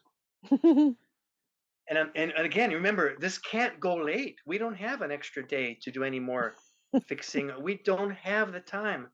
And they're gonna kill me. The record company will kill me. And they're putting all this trust in their artists, and all this money. It was $120,000 for this album. This with the orchestra. That's how much it costs. And that was at my disposal. It would have gone down the tubes, you see. So start up. I start the first piece. I start conducting, and it's beautiful. Wow. It was beautiful. I've never heard such. I thought, my God, did I write this? And all that. all that weight went off my shoulders, Oh, you that's see, great. and I started to cry. It was unbelievable, and it was beautiful. And then we That's stopped awesome. midway through because this was the rehearsal. We stopped Oh. midway through, and there was some places that they fixed. They said you might want to raise this up a little. You know, I took one scoring class at Berkeley. I was fortunate enough to keep those notes, Mm, and I was pulling my hair out. This is not the way I want to score a movie. This kind of ridiculous situation, but I did it. And thank God I had taken that conducting course. wow. And that saved the whole thing. And I conducted with an antenna. How soon was it And from an antenna? How soon was this gig from your leaving Berkeley? Because that Berkeley? stuff was still in your mind, perhaps, or you had to pull out Well, the no, notes. no, I have them right here. I could show them. They're still there. I still got them stacked up. This was in 1995, and I graduated in 82. Oh my Right. God. So anyway, the best part of the story is one little last piece I'll tell you. That's my baton from Berkeley. Now you have a real one. That was the one I used at Berkeley, right, when I took the Oh, oh, course. right. My father found it in the attic Oh, like a that's couple funny. years ago, and I said, "Oh, Dad, I wish I had this when I was doing the soundtrack." But Yeah, anyway, Lauren, this is, and I keep it here to remind me. You never know. You yeah. never know what you might need in the future. I tell my students this story Mm, because you never know what you might need. Oh, I want to be a guitar player. Yeah, I just want everyone wants to be the guitar player or the whatever you want to be. But then branch out because again, this story is a huge success and they loved it. They loved the music. They really, really, that's it was a big fantastic. success. But the best part of the story is the climax of the movie was the last piece that I was conducting, Mm, and it was sounding. It was like Wagner. It was dark and heavy, wow. and I added fretless guitar onto it afterwards. You have to hear it. Yeah. It was beautiful. But anyway, it's coming to this climax. The climax, and this is in the recording. We're recording. It's the tape is running, Mm. and it's coming to at that moment, I swung the antenna and it extended and went whack right onto the podium. Whack! And everyone's looking, hey, hey. And these guys, as I told you, they're the old stuffy pride, and they have every right to be because they were incredible players. Yeah. But them being conducted by a guy with an antenna, a foreigner with an antenna, Lauren, I tell you, the look on their face. First, it was like, but then they started bursting out laughing because you can only laugh. The only thing is, the music is this dark, intense, climactic, the end of the movie, and it was a suspense. This whole thing was incredible. But anyway, that's my story. So, does that have some, do you think that has some meaning for students who go to Berkeley and think about, Absolutely. you never know what will happen in the future, you know? Absolutely. Yeah. That's I'm awesome. sorry it was so long, but all that weight came off of my shoulders and it was going to be okay. And you know what? The director was this big famous director in Japan. Now, we're in another world over here. Mm, Over there you got Spielberg and everyone, all these guys that everybody knows. Over here they have their own people, they're not as worldwide, but they're artists just like everyone else, good mm. producers. This movie director, he was a really well-known director at that time and all the way up until he died last year. Oh, Now, he died last year, so he was like somewhat of an icon in the Japanese movie thing. And all this time, you know, people had said to me during the premiere when I went for the premiere, they said because the movie was so dark, my goal was to balance the heavy darkness with beauty. mm, That was a goal that was in my mind. I mean, the music had to come down as we mm. talked about, but there was a goal of balancing this dark. I didn't see the film as I told you because they were shooting it as we were filming, but Mm. the script is like that. It's a book. I knew what the story was very much about. It was a dark story. Anyway, during the premiere, the people were coming up saying, "Tim, your music saved the film." Oh, And I was definitely. like, "No, no." I was like, "Sure." I didn't believe a word. I just thought people were being nice. You know, I don't mean to be cynical or anything or not or disbelieving. I just didn't have that much confidence in the music, to be honest with you, because it was under such pressure. Mm. But And you couldn't it tell was from being in it that deeply with that so little sleep. You had to get some distance ex- on it. exact. Well, I had been writing the music, right? I had been writing it for a month, Oh, but true. the finished product, I didn't really think it was my best. It could have been better. As I think everybody says that when they do something like that. But anyway, all these years, this is in '95. All these years in my mind and in my heart, I just think that they were just being kind to me. Uh, Well, the director died last year, and this past June, they had a memorial remembrance ceremony where he's done a lot of films. Of course, that's his thing, right? He's famous for his films, and all the actors and all these people from the industry were invited to go and pay tribute. They had big picture of him on, in front with the flowers. mm. He's it's like a funeral almost, but it's more of a banquet party. Well, anyway, they invited me to go, and I was shocked. I said, "Wow, they invited me? Wow, I just did that one film with him." Anyway, I get there, and everyone's real kind and everything, and they had big panels of this films all around the banquet hall, and there's the one that I did. They actually had a copy of the script there too, which is kind of unique because you can't normally see that, but they had that. Anyway, when the head of they're on strike now. The String Actors Guild, Oh, SAG, right. I think it is. Yeah, Yeah, yeah. they're like kind of like the movers and shakers um, of the industry, and they have their members, which are all the staff and all the actors and everything. But the top people of such organizations, they Mm. call the shots, and they're the ones that a lot of people want to be friends with. Well, anyway, this old guy who is the chairman of the Screen Actors Guild here, um, he gave the speech, this big long speech about the director, and the director was younger than him, and he was crying. He says, "Oh, why did you have to go before me?"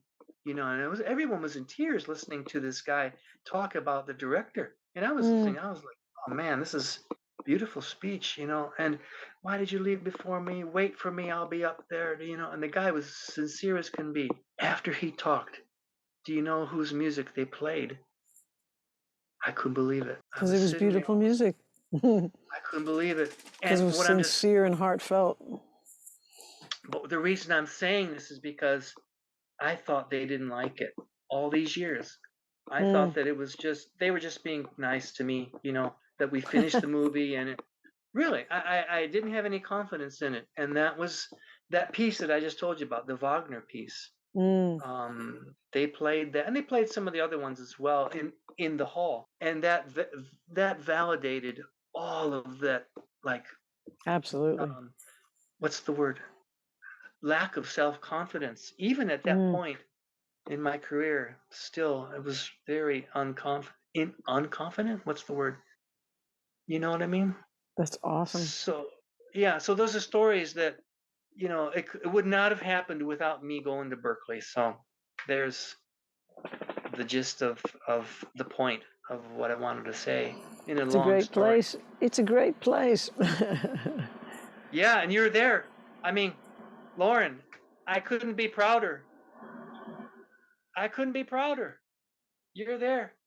I mean, hey, if you just tell anyone I teach at Berkeley, well, that's a reflection of you, um, and you should be real proud of that. And I'm sure you are. But I mean, sometimes I think maybe you need to hear it from someone, you know, who went there with you and who means it. You Well, know, thank you. Thank you. you should be real proud. Yeah, and all the work that you've done since. Because I see some of these alumni. A lot of people, they're just putting out their first CD. Oh, Mm, some guy just made his first CD, and it's like 25, 30, 40 years later, and which is fine. That's great. There's nothing wrong with that. I mean, right. you make it when you make it. You do it when you do it, you Yeah. know. But but for someone who's been doing it for so long and you haven't given up, and that's what Tommy Tedesco said. Mm. 3 words: don't give up. There No, you go. he was taking any gig he could because his desire was to be the first studio guy that they call. He was doing so many Oh, gigs and so many dates and playing on so many movie soundtracks and playing on so many TV show themes and albums hmm for people that he didn't even know he hmm was the guy. They're right, like, you're already there. You've done it. right, So his don't give up right. translated into just keep saying yes and do as many things as you could. He was so busy he didn't even realize he had managed it. Right, right. It's so great. I mean, because he was a great teacher too, and not in that as far as guitar is concerned, but as far as getting along in the industry, especially the studio scene. It's just what you're Mm, saying is you keep doing it, and he lived that philosophy of not giving up. yeah. Um, now, I don't know But how you're many people he tells that, but that's what he said, and that's what you're doing the same thing. I mean, not giving up. I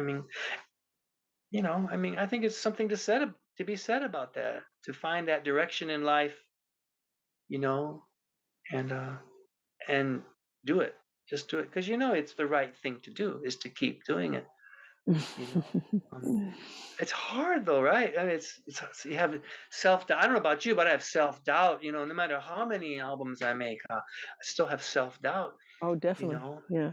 Well, that's why your story's so amazing, not only for the Berkeley side of it, but the fact that you were feeling so much pressure and that you also had so right, much self-doubt, as you say, like, is this going to work? How's this going to sound? And right, to be right, validated is very right, helpful. And I right, think right, right. everybody who really cares about what they're doing has a moment of, is this going to work? I don't know how this is going to turn out. It's that unknown Absolutely, that is really scary for any artist. absolutely, exactly. And you never know when that validation will come. How could I have known that 25 years later, going to the director's funeral, remembrance ceremony, that this would occur? This and it completely There was another thing lifted off my shoulder, That's awesome. right? It really is. So I mean, again, I was able to do that because it's Berkeley. I mean, Yeah. Berkeley, you're getting plugs left and right here. Well, there have been a lot of friends who just took to the road and had some nice careers and put out lots of records and things, but they're touring, touring, touring, touring, touring, and now they're coming back to Berkeley hoping to get a job, and they're telling me, "You did it right from the very beginning." Ah, So the grass always looks greener somewhere else, and it's not necessarily true. But yeah, yeah. Touring. I mean, some of it is, it's okay, but a constant kind of thing. I mean, it might be nice to do it once, maybe. I've never done it constant, but it might be yeah. nice. But it's physically So most of it's the live physically hard. shows you do are right there in Japan when they want you to play live? Well, You're, well, I'm here, so but most your of them aren't label, because I'm. yeah, but the label doesn't necessarily make you have to do specific live performances. They're just concerned about the record. Well, now I mean, back when I was, you know, officially still recording for them. No, they would put together things, especially on TV. It was great. I did. Have you seen Norwegian Wood on the fretless harp guitar? You I haven't don't seen think it. so. Oh No, I'll look for man. that. Is that on YouTube? Oh yeah. Yeah. Well, it should be. Your I had arrangement. to do this. Well, sure. They asked me an HK. That's the big thing here. The big TV, like ABC over there. They wanted me to get on this Beatles special program. They had a special on, and they wanted me to be a guest on. And I went up there. Cool. and the harp, beautiful with all this dry eye. You wouldn't believe it. I couldn't believe it. And that was Mhm. from my record company that wanted me to go and do that. You see, Oh, that's great. but without that, no, I don't stay in Japan only. Yeah. Been to New Zealand and But you're Asia. talking about it like the label is a past thing. So what's the thing now that you're working on or doing? There's a label called Marquee over here, which Mm, is a hard rock. But there's 3 albums and they're all completely different. So yeah. but I do want to put out. Yeah, It'd be what was your really cool question? to get a bunch of songs in a film, not necessarily score a film, but like every once in a while there's a film that has a bunch of songs in Sure, it. And sure, I think, gosh, sure, my songs would fit in sure, films so nicely. sure, sure. Oh, that I mean, do you have a publishing company? Are No, you involved in publishing? Because that's part of what they do is exploit. exactly. That's what they call it, exploiting. Yeah. And placing. Placing Right, working the right, catalog. Yeah. right. And that's stuff that has been. That's that's really an old school um, topic, Model. but it's still very model. It's still very valid right now Mm, with the internet and everything. All of that still there is placement, that is takes place. I I know. like that Movies come out all the placement time and music takes is being place. used for everything all the time. Sure, sure, Yeah, yeah. I mean, people physically have a hard time playing the instrument. I have a right, video I should show you. It's talking about alternating picking, and yeah, people can't skip strings. They can't alternate their fingers or they can't skip strings, and they can't play yeah, guitar well. They don't have a decent yeah, groove or a decent rhythm without that. yeah, And yeah. that's like a drummer who can't do a fill. It's like, come on, you got to be able to keep good time and do a fill once in a while. That's the job. So it's like if you can't, if these six strings are in the way of each other, don't play the guitar. Play a uni. Play one an instrument that has one string. Because that's how they're An playing. instrument is They're playing it like it's monophonic, like it's only a flute these days. Very few people play two, three, four, five, six. They only play six notes or one. right. 6 notes or one. It's either a full chord or one note. Talent is something that really, really is a unique kind of thing, Mm. and I mean, real talent. So, and I guess that's the way it should be. Um, I think the musicians will always be heads above. was Mark French? Was he? Uh, well, he was still there when you were there. Yeah, Um, I studied with him too, and got me ready for the senior recital thing. He was the one that was always saying, right. "It's not a show, it's a senior recital." He was thinking that I was going to crash and burn because they had never had a woman finish the program before. I had found out the Really? day before I finished that I was the first woman to graduate as a performance major. Oh, great, great. So you're Uh, a pioneer. You're the pioneer. Mark told me, I would go into his lesson. We wouldn't play. He would just talk. hmm. And he told me all kinds of stuff. I really liked Mark, but we didn't play. It's funny. And I was there with the fretless guitar too. Jim Kelly was the only one that really wanted to play with me because I Hmm. wanted to play the fretless, and no one else was like, "Oh, what are we gonna do with this guy?" But anyway, Mark said to me, he "says Tim, I can't believe Schofield is still playing." He said he never practiced. He never did anything that I showed him. He never came to the lesson. He said, I can't believe it's the same guy that I was teaching, in the 73, I think it was. That's And it was great. just a few. And yeah, he says, I can't believe it. And he was so glad Oh, that that's good. he was doing well. But he told me, he says, man, he was the last guy that he thought would make something of it, you know? And that's That's just why are these that's teachers confiding in me? Why are they confiding in me this That's kind of fun to stuff? know. Well, people I come get, interested in their own things, right? Was it Nick Park that did South Park, that cartoon? There's a very off-colored, crazy cartoon called South Park that's really oh, I funny. know South Park. Yeah, I Yeah. know that. I And the know. guys that created it, the one who does the theme song, also went to Berkeley. And he was always sitting in the back of the lab rooms with his sunglasses on, not interested in anything, playing the funkiest, stupidest, little, crazy little melodic things. And that's the music to South Park, right? No So kidding. great. So I think some people come in, they just have a mission. Like I didn't realize that pop rock was something that wasn't going to be respected at Berkeley at the time. My guitar teacher that I studied with for 5 years before I went to Berkeley never had a hierarchy of styles of music. Now, harassment of any kind isn't tolerated, but there are still teachers that, have their jazz is the best thing kind of way. Right, And, right, right, right. I didn't realize that pop rock is all the styles. So nobody knew what to do with me either. Mark French would laugh and say to Larry, I'm going to say she studied jazz with you. And he'd say, I'm going to say she studied classical with you. Because What? I wasn't classical or jazz, Right, right. and Well, don't do a you show. had elements of all the genres. Yeah, You I still got some do. benefits from jumping through those hoops, I think, and Sure. that's what makes me disappointed in the guitar department now is that performance majors can come in and do anything they want. You can sing at your recital now. I couldn't sing. I did a little do, that was allowed, but I wasn't allowed to talk and I wasn't allowed to sing, and it wasn't a show. And I had to do all these crazy classical pieces with a pick and do my best to Mhm. improvise on things that I had Right. no idea what I was doing because Marco French would say, don't practice your solos. So I was probably one of the only people walking in there, honestly, never practicing solos and just trying to hopefully hear something good in the moment.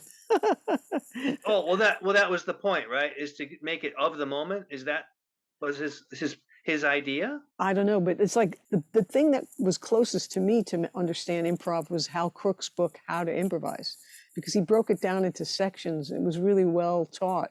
And he was a Uh-huh. trombone player.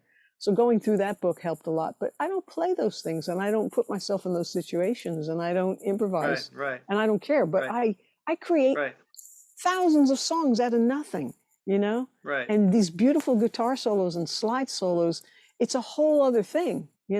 right. And it's okay. Like it's fine with me. I think they didn't think even much of Pat Metheny when he came through. And I think they were all shocked by that. So Mm. then were you around? No, you had already left, right? Because in 1992, did you hear that story about how Pat was looking for a rhythm guitar player and out of 400 people it came down to me and one other guy from Germany? No kidding. Yeah, I almost went on the road with Pat Metheny because I liked the Aw, Beatles, because I could groove, because I love I playing see. exact voicings, because I have a great ear, because I love Right, recording and could blend my guitar right, right into the recording and audition well. right, Like all right, those right. skills that none of those other guys could do. And they were bullshit. They were so mad. Ah, There were people that were like crunching my posters on the wall and looking down on me and never looking me in the eye or never talking to me. And I didn't realize people were just jealous of me all these years. And I was the only aw. woman in the guitar department for 6 years. And you trailblazed, a new path.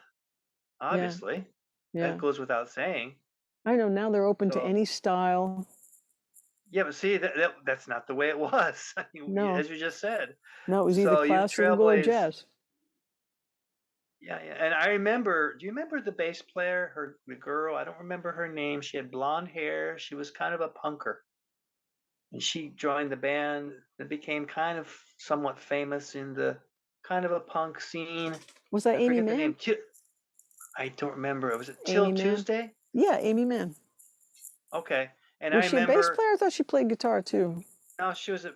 I saw her as I knew her as a bass player, and Huh. at that time, even me, I was a rocker from. That's when I rocked out all the time before I went to Berkeley. When I went to Berkeley, ooh, Yeah. I started to play jazz, and that's when I started using all these upper structure triads. I got to blame that on Berkeley, but I love Nice. this. I love I love that. I That love was the great to sound of be all there that. for.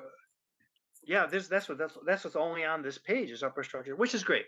Yeah. But my point being, I was in that jazz kind of. I'm there for jazz. I Yeah. wasn't there to learn how to play. I was there to learn how to put it on paper so I can go out and do what I'm doing now. That's the whole Oh wow. reason. Not to That learn how to play guitar. that was your major But my composition? actually it wasn't composition. And it wasn't performance either.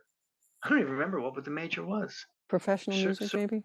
maybe it was like the liberal arts of Yeah, of, but of what you Berkeley. have that's nice is that you got to be away from Berkeley for 40 years and not even think about it that much anymore. So it's not a haunting thing. My students come crying to me with the same problems that I faced, the same harassments, the same torture from the ensemble department. It's like the problems don't What? go away, you know? What? It's funny. That's unbelievable. Yeah. Unbelievable. Well, So then what we're just going back. My what I wanted to tell you was I remember that girl, yeah, Amy. Did you say her Amy name is Mann, Amy? she's still a giant Boy, musician. She's doing great music. really. She Well, has music and films and she got hell when we were there. I remember the jazz guys were like, "What are you in my class for?"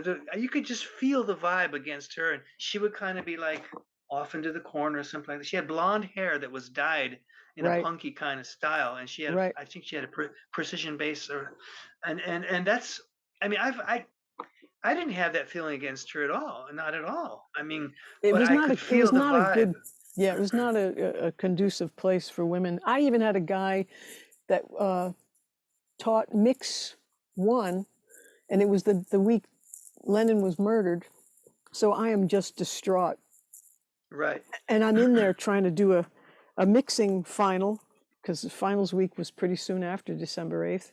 And I hear a zipper open and he pulls it out and it's just What? hanging there and he's got this smirk on his What? face. And I'm the only person in the 150 building at the back of the hall, way down in the back, the only like two people in the building. I'm like, uh-oh, what's going to happen now?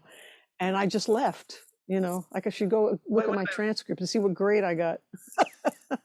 wait. You were mixing in the studio, right? I was Uh, doing a mix final for this guy and he exposed himself. I mean, like it was never in about music. They never took me seriously. They didn't see the uh, value. They didn't take me seriously. Only Larry said, "Yeah, she can play and explain things well." But it's not like it's like that has been great, but it's like they never saw the value of it until the Pat Metheny thing came. Then they were like, "Whoa!" And then Mick Goodrick was uh, like, "You're amazing," and he uh, started fighting for me. He almost quit because Rick Peckham was on my case for so many was stupid Rick? things. Probably because he tried to, audition for the Pat thing and didn't get it either. And then one of his best friends used to walk past the hall and never even look at me. He retires and he says, "You're an amazing musician. I'm just so honored that I got to work alongside you all these years, and I wished I had more time to talk to you." I'm like, "What? You never even looked at me and said hello." It was like not cool to say that I was okay, you know? Wow. I mean, it's been Well, torture in a lot of ways, and I've been like strutting around like it doesn't bother me, and all of a sudden I'm like, I'm exhausted. I'm tired of this shit, well, no, you know the real deal. So, the people are always just bowled over. They need something to smash the reality into their heads. And if Pat Metheny says you're the real deal, and Oh but man. that's sad. That's sad too, because I mean, in a way that they're only listening to him. You know, they should just take you on your face value. I could care less what Pat Metheny says about anyone. I'll listen to someone and make my own decision. And it's Mm, great to have a compliment. That's a great to have a compliment. But my yeah, point being is what you're saying. They I should know. It's take like you if on your somebody face plays well, value. yeah, That's it. that's all I we mean, ever wanted. That's what that's most all women you need. want. It's like we're actual musicians. Sure, sure. And it goes back to what I was saying about Amy. I'm sorry, I don't really know her name, Amy. Man, And she did well. Amy Mann, she did well after that. But when she was at Berkeley, I'll never forget because she was a woman, and she had another strike against her because she was a punker. She wasn't it's even a one of the rocker. She first was punkers. a Yeah, she was punker. one of the.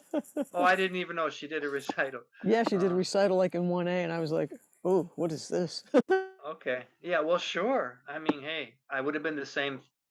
I'm But I sure I would have really felt the liked same Till way. Tuesday, and I love a lot of her solo stuff. She's great. Okay, okay, Yeah, you could yeah. look her up. She does beautiful, really interesting. She's got a completely different harmonic sense than anybody else. Her chord Oh, progressions really? are instantly recognizable. You go, "That's Amy Mann." Even if you don't hear her singing, you know it's Amy Mann because she just Okay. does chord combinations that are so cool. And Right. I've run into a few students who have her as one of their favorite artists, and you hear it in their playing. It comes right into their songs too. Cool. She's got a cool sound. Cool. Well, that's good. I'm just glad to hear that she did something with her career after she left Berkeley, you know? Oh, she Um, eh, did really well. Yeah, oh, good. yeah. She's Good. done a Yeah. lot of Well, movie soundtracks too. good. Good. Good. Yeah. then she must be pulling her hair out then, because it's very hard. It's it's Maybe. another world. I don't want to be in that world again. And as Wow. much as it was good to me. But it's nice to Yeah. do your own stuff. It's nice Yeah. to do your own stuff. Yeah, It really keep is. doing keep doing your own stuff. You've done incredible things. It's amazing. We didn't even get a chance to talk about your building of instruments and fretless things. I remember you Oh were saying God. that you loved fretless, and then you were pulling the frets out of all your guitars. I was like, what? Yeah, yeah, yeah. But Well, that inspired me. I that's had one of my Strats fretless for 20 years. I oh put great, that in a lot of my songs. It's a lovely sound. And now there's this thing great. called Flatter. Have you seen this thing? It's this No. plastic thing that opens, and you loosen your strings and you put it uh, on the guitar neck, and the strings go on top of it. And it's an instant fretless maker because it Oh, makes the whole thing flat. cool. Yeah, That's interesting. yeah. Oh my God, all these years I spent developing. I'm actually restoring a lot of my guitars because I have a show coming up in um November. All my collection is going to be on display. Oh, that's But awesome. I've been producing my own brand. I got two of my own brands, and That's that's something I awesome. think like Berkeley have no idea what all this is going on. The guy, one of the students has their own brand sold around the world. I mean, God, For the longest right? time, they would hardly put me in Berkeley today because, again, a guy was the gatekeeper and Oh, I wasn't too see. interested in what I was doing. But now there's a new person, and Yeah, she puts my new releases in every time. It's the first time I've ever had pictures in there, you know, good. of my Oh, releases good, and stuff. good. I could hook you up with her. She would put you on the cover of Berkeley today. You should be on that. Yeah, well, thanks. I'm not real proactive in that kind of thing, so that's why But I'm you still always have a under the website radar. and a bio or something where all these things are Oh listed yeah, and talked about. oh yeah, oh yeah. Would you mind if I tell her about you? Would you Sure, do a Berkeley sure, Today cover or anything? I mean, you should. sure, I'm super sure. proud of you. I think you've done a lot of cool things that people would love to Oh hear yeah. about, and people would remember your name, you know? Well, be great if you get around to it. Wonderful. Yeah, why not? In the meantime, What could it just hurt? keep. What they do is, probably want to interview you and then take a photo session, Yeah, you know? sure, sure. I'll tell them many stories of skunks and stuff like that. I mean, Lauren.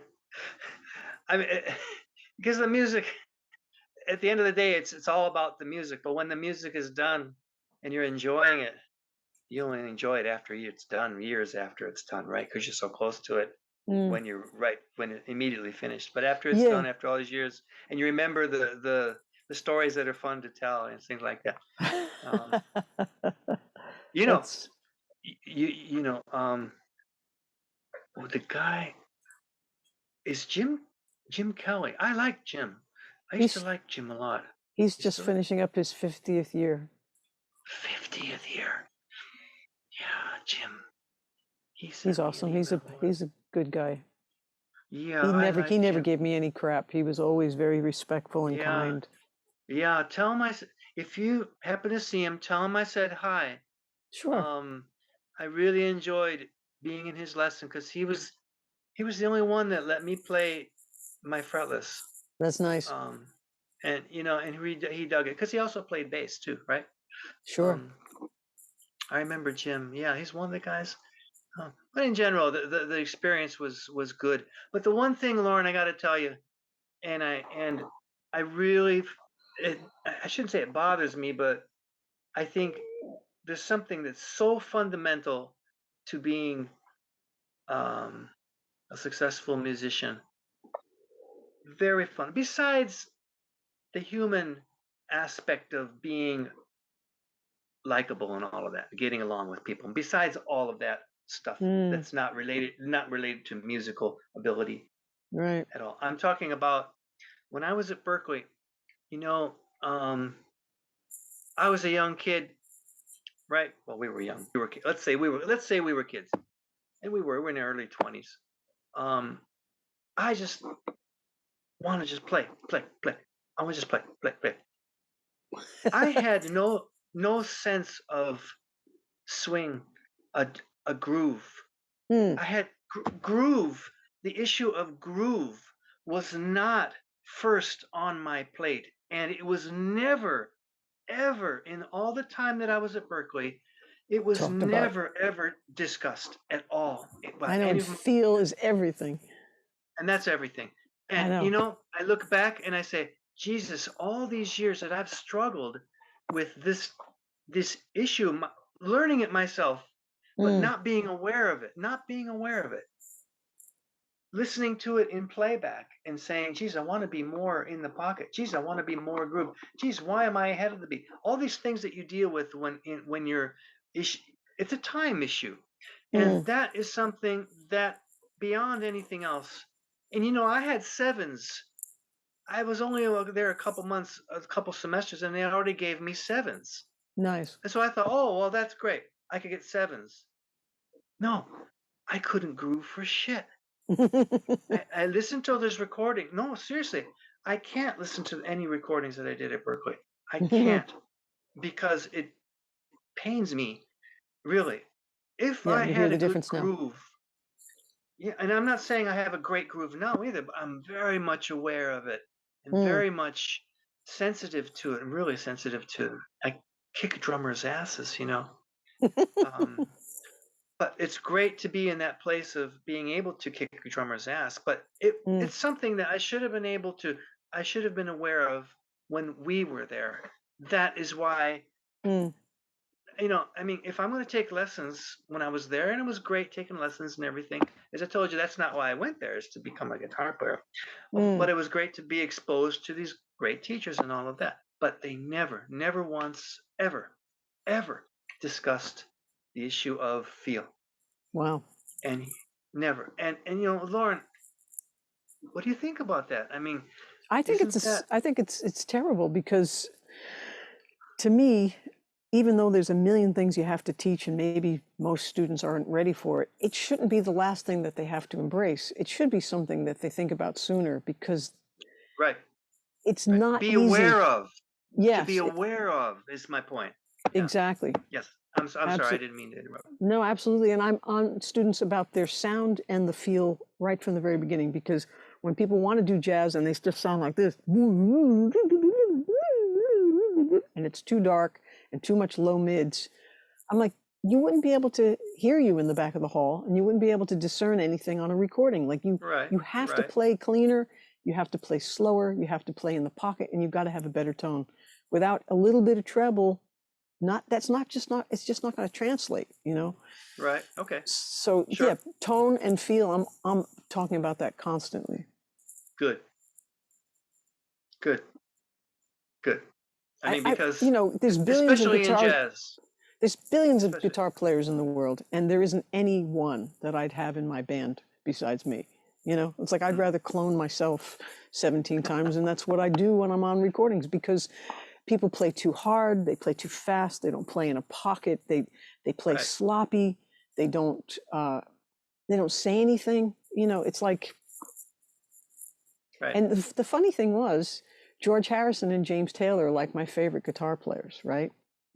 And they're considered nothing compared to Wes Montgomery or Pat Metheny or Eric Clapton or any of those people. They come, what, 50th on the list or last, and if they make the list at all. And those are Pat Metheny's favorite two guitar players. So it's Mm, like point made. It's like, absolutely. There you go. There oh you go. man, it's So, just well, crazy. I'm glad you agree with me. But you understand why I'm a little not perturbed, but I'm a little disappointed that that issue was not ever raised. Where Mm, they could have just said it once. Someone hmm could have just said it once and set me on the path. And is it You know? possible maybe somebody had, but No, they just didn't, no, never heard of it? no, And you no. seem to have gotten out of Berkeley without any hangups. There are so many people I know from Berkeley, including myself, that have like so many freaking hangups from Berkeley. What do you mean? What do you? Maybe I do. I don't know. That's I the don't only know. issue that I could think of Yeah, that outside of the sounds like one. That's bad why I brought food it that up. we had. Oh, we did have very bad food. I Yeah. walked in, I was complaining about the food almost every day.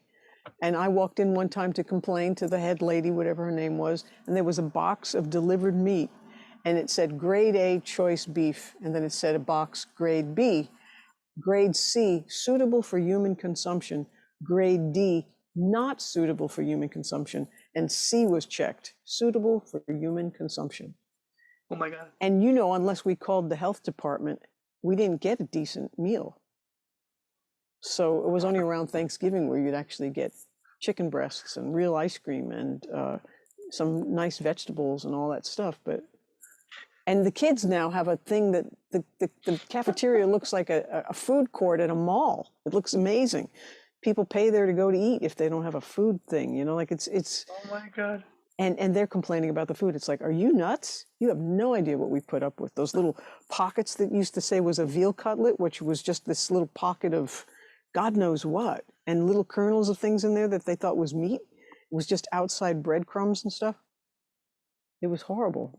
This greasy pocket of a non-edible, who knows what they called, was a veal patty. It was like, You're much more vocal about it than I am, that's for sure. You remember. I don't God remember help that. us. Yeah, well, I still have friends that we still talk about it because I'm still there. So they're like, do you remember this? Do you remember that? It's like, wow. Lauren, I just remember chasing a rat down the hall going to the cafeteria. And the rat went in, he ducked into the cafeteria. I thought, oh Yeah, my we used to God. feed them in the cafeteria. We used to throw the French fries or whatever, and you'd see them come out in the corner. Oh God. No, but you Uh, didn't have any other issue. Well, you had no, those issues you just told me about a minute ago were very serious. no, But I mean, my that's it, right? Those are the besides issues that, that it was that improv because it was like, why aren't you a jazz player? And it's like, not everybody wants to oh, be a jazz player. Not everybody functions in an ensemble the way they wanted a guitar player to function. You know, I wanted to be James Taylor and be in a James Taylor type band or Fleetwood Mac yeah, or the yeah, Beatles, and that had nothing to do yeah, with anything with Berkeley. It wasn't even yeah. considered. When Paul Right. Simon he was the first pop artist to get an honorary doctorate. I was like, because up until then they didn't. You know, John Stevens it took years to get his John Lennon Music of John Lennon course. Years. And the only reason he got it was because John was murdered and the Associated Press came running to the school saying, "What do you think of this horrible tragedy?" And they're like, we don't have any Beatle experts.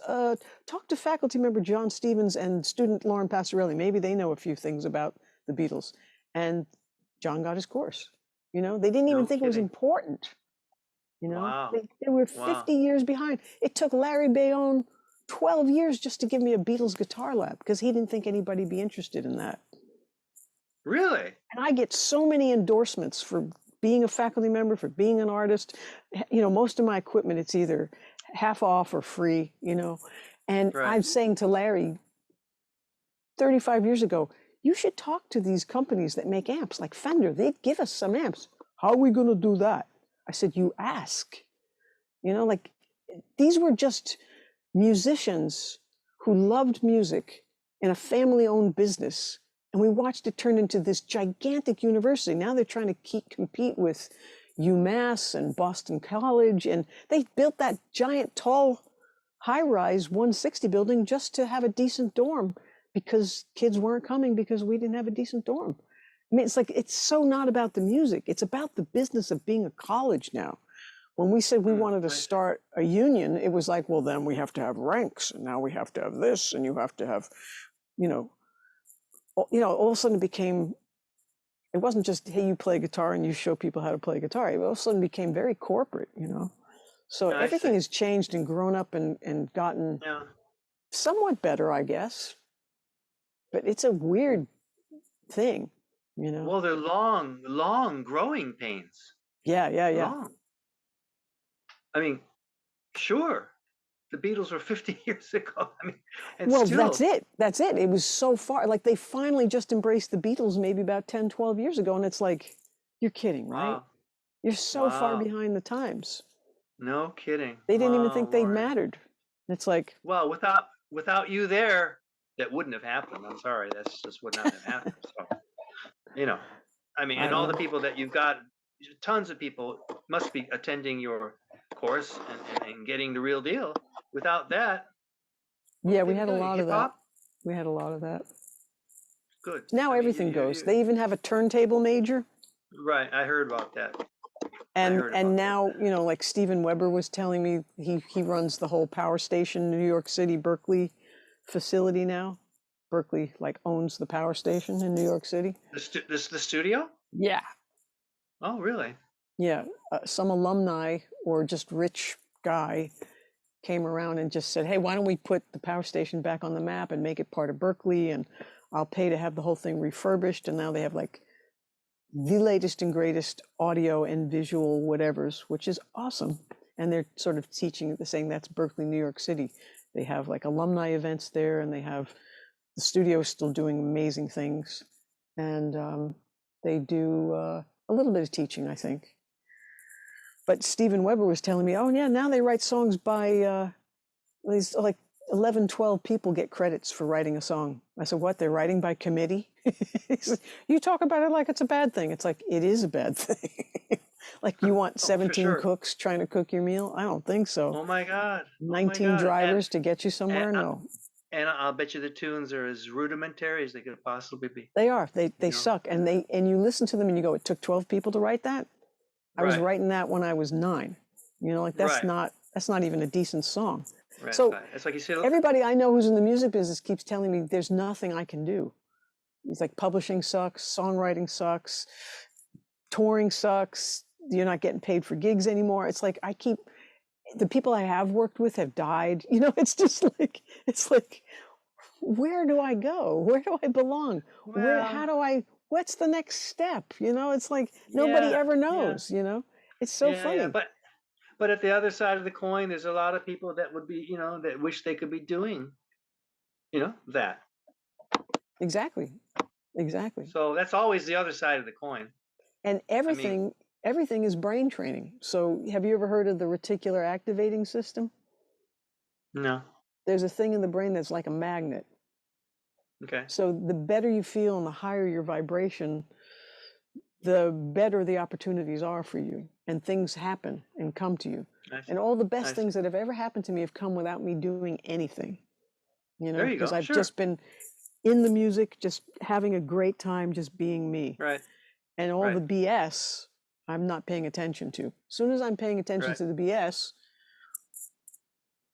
Yeah. things slow down and feel bad. Sure. And, you know, it becomes a spiral. Like you get more and more of the bad rather than more and more of the Right. good, you know? Right. Well, there is a synchronicity involved there. I mean, That's absolutely. why, because there's a thing in the brain that actually brings us more of what we are talking about and thinking about and worrying about, you know, or Good. dreaming about, you know? So they have to But put some magnets in the cap or we something. got to just get some new dreams. But everything has changed so much, I don't even know what to dream anymore. You know, it's like, What was that? I was a dreaming. That was in the song. That was in the song. But I forget how to dream. I hear a call, sweet dreams, but I forget how to dream. right, who Would you says that say again? it's time? That's Carly Simon. All right. Right, that's your song. That's the song. Yeah. Yeah, I forget how to. What a beautiful. Oh my God. When yeah. I was that young to have that song, and who's a little 13-year-old boy being moved by a song about a young woman who's being pressured to have a family. I mean, there's some, you know, we weren't bumps on logs. We were moved by the music at Yeah, such a young age, and that was just one of many, many examples I could say, and I'm sure you got a million as well. Where the young people nowadays, this is something that they're definitely lacking, is that being moved to such a degree that it changes their life. mm, It's, I mean, the music changed us. I mean, in life and all of that. But now it's like, well, I think I'll go into music, or I think I'll play guitar or something. What am I going to do? They actually decide like as something that it's like it's a choice. I'm going to go into math. I'm going to go into music. But it's not mm, something that changed them when they were young, mm. And I find some students like that, like, well, you want to be a studio musician. Why do you want to be a studio musician? Well, I just think it'd be cool. All right. Well, can you read? Well, we got to work on that. All right. All right. But he wants to be a studio musician. So you see, it's been a decision that he thinks it's cool. It's just a I cool know. thing. It's not like I respect Jay Graydon, or Carlos Rios, or even Steve Lukather. Hmm. or I was on an album with Steve Lukather. I got to tell you that, and Jeff Beck. That's another story. Uh, See but why you should be on the cover of Berkeley today? yeah, but do you know what I'm saying? You know what I'm saying? Yeah, let's do that too. Let's do that too. But but no, where are the people that you respect? So, Lauren, my student, he says, okay. He comes back to me and he says, um, I want to study composition. I said, great, great. I says, but before Mm. you decided to study composition, what are you composing at this moment, right now? What have you composed? Right. I mean, have you? And so nothing. You see. So that's what I'm saying. It's just a thing. I have Like it's a lots of students decision, like that. Yeah. Yeah. right? That I It's a don't decision understand that either. I don't understand that. I mean. So I said, well, Berkeley's not gonna take you, and you're not gonna be able to major in composition anyway for first 2 years. I mean, you're gonna have to take the Mm. basic stuff. But when it comes time for you to decide, I mean, to major in something, they're going to want to see some. I'm sure they're going to want to see some. Maybe not, but correct me if I'm wrong. But a composition major should be composing long before they go into Berkeley. Am I right or wrong? I would think. Um, I think people and should not be just three playing or chord composing songs. or yeah, or doing whatever they're doing for a few years before they go to Berkeley. Why start anything on college level? Exactly. You know, it's harder to Exactly. catch up. Exactly. But Exactly. Berkeley has always been, we'll take anybody, but now there are auditions to get in because we want to train them from the very beginning correctly. And so if you have a passion, we'll help you get there. And if you're already 9, 10 years in, we'll make you great. And if you're just in the middle somewhere, you'll probably be much more enjoying what you do and better at it. But like they don't make any guarantees. It's just like here it is and it's for Yeah. everybody. And that's fine. Yeah. But I've had this conversation with a lot of people who have been to Berkeley, and it's not a new idea, but we just all went there thinking you have to be really serious and you want to be a really great musician because Berkeley's going to make you a Right. musician scientist. If you have no interest in going that deep, don't go to Berkeley. Right. Right. but Sure. but we thought everybody there was going to be as serious as us, and they weren't. We were just even more deep into these things than some people, and that's So okay. you had the same experience. Oh yeah. I knew 20 places to play each chord before I got to Berkeley. I was like, and they didn't see that. They still put me in Chord Lab 1. And it was Jim Freejek who put me in Chord Lab 1. And I tested out and went right Oh, into Chord Lab 2. It right. was like, Right. Right. like because you didn't improvise, they didn't think you knew anything. And it's like, why can't Right. you see what I know? Did you just hear that great Stevie Wonder tune I just played with the coolest groove and all these cool inversions? You don't think I know what's happening in Chord Lab 1? Right. And then I had Right. Larry Senibaldi and Bob Harrigan to do my first 2 proficiencies because I took them both at the same time. In those days, you could test out. Because remember, they would just take Right. them anytime in your Berkeley career. Those 2 guys would say, that's a level 6 chord. That's a level 2 chord. That's a level 1 chord. That's a level 7 chord. You are obviously confused. And they didn't pass me for those 2 proficiencies. What? And You're I went kidding. in and talked to Bill Levitt, and he said, oh, they're trying to hold you back because you don't know how our classes are structured and you know too much. He said, that's ridiculous. And he threw it away and gave me grades for the proficiencies. And Oh, then after good. that, it was take these anytime in your Berkeley career. And they weren't finals in those days. None of us took them when we were supposed to. Now it's a final. You have to do it at the end of every semester. Oh, really? But ours built up, you remember? Like I used to have to take 3, 4, and 5 together Yeah, with Larry I don't Bayonne remember. because I never took them. I don't remember. Yeah. Yeah, but I know. But no, what we were talking about, some people that go there and they don't really know what they really want. Let's put it that way. I Mm, remember sitting in my dormitory and my there was two per room. I think there mm. was two, right?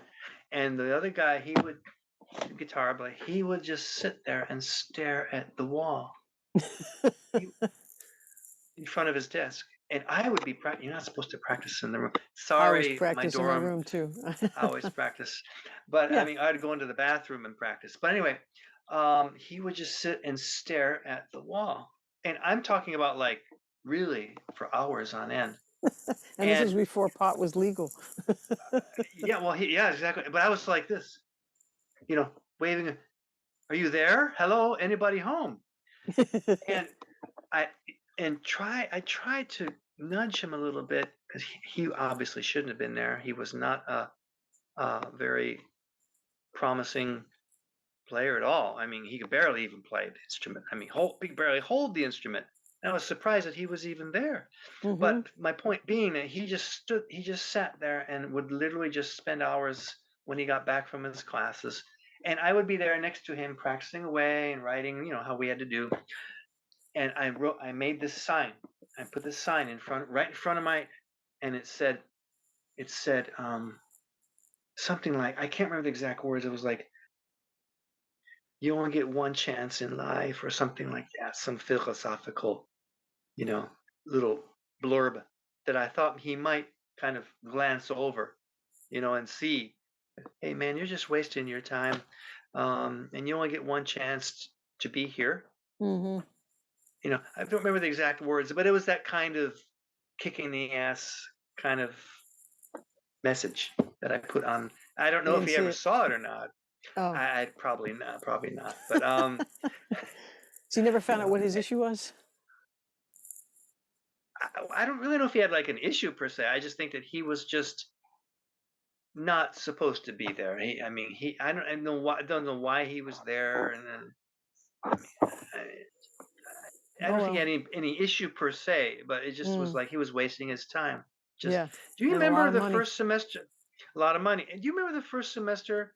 I remember we were worried. Well, I don't know if you were, but I remember me and some other guys were somewhat worried about, can we make it through the first semester? Because I heard that was 70% of the students Oh, you didn't think you were gonna? quit.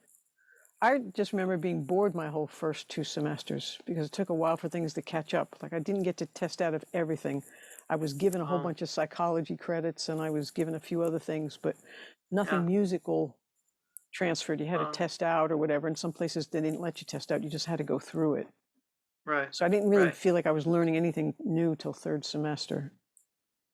Okay, okay. Well, so you didn't have that worry of like, oh, 70% drop out. Oh my God, can I make it? So that was in my mind the first Well, we semester. left because I remember one of my grade school friends also went to Berkeley, and we thought it was so hard to get in. Then we realized Right, if you have the money, you can get in. The hardest part is graduating. Like, can you make it through?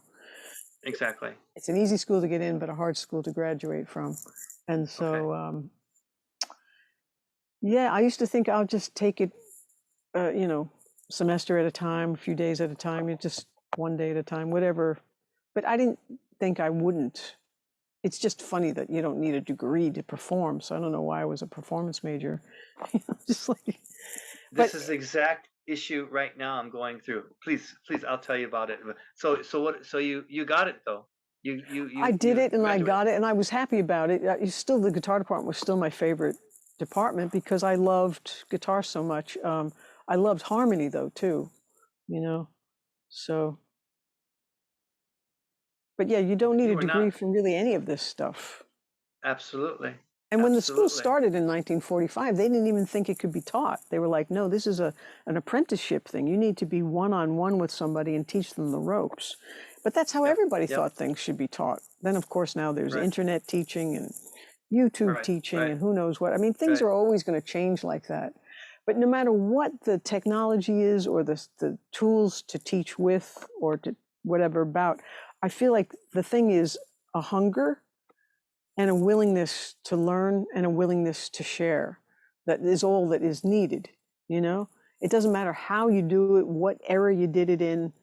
It's like you could learn it one on one, you can learn it from a book, you can learn it from anybody who's willing to share it with you if you're Right. open enough to hear it and to go practice and do what you got to do with the information they give you, right? So it's got nothing to do with, Sure. oh no, it's AI or it's this or it's that. It's like I don't want to be one of those people that like fears technology. I love technology, you know? Right. Right. Right. Right. And I Exactly. think things were definitely better before, but things were never better enough that it's like it's so much worse now. It's like people I know who have knowledge of history say, "Are you kidding? It was always the best of times and the worst of times." You know, but Well, maybe the sure. thing that's changed is the condition of the weather and all that. That's a real new change and whatever, and new Right. pandemics, but we've had them before, and I don't know. Right. Right. It's Right. like Right. Right.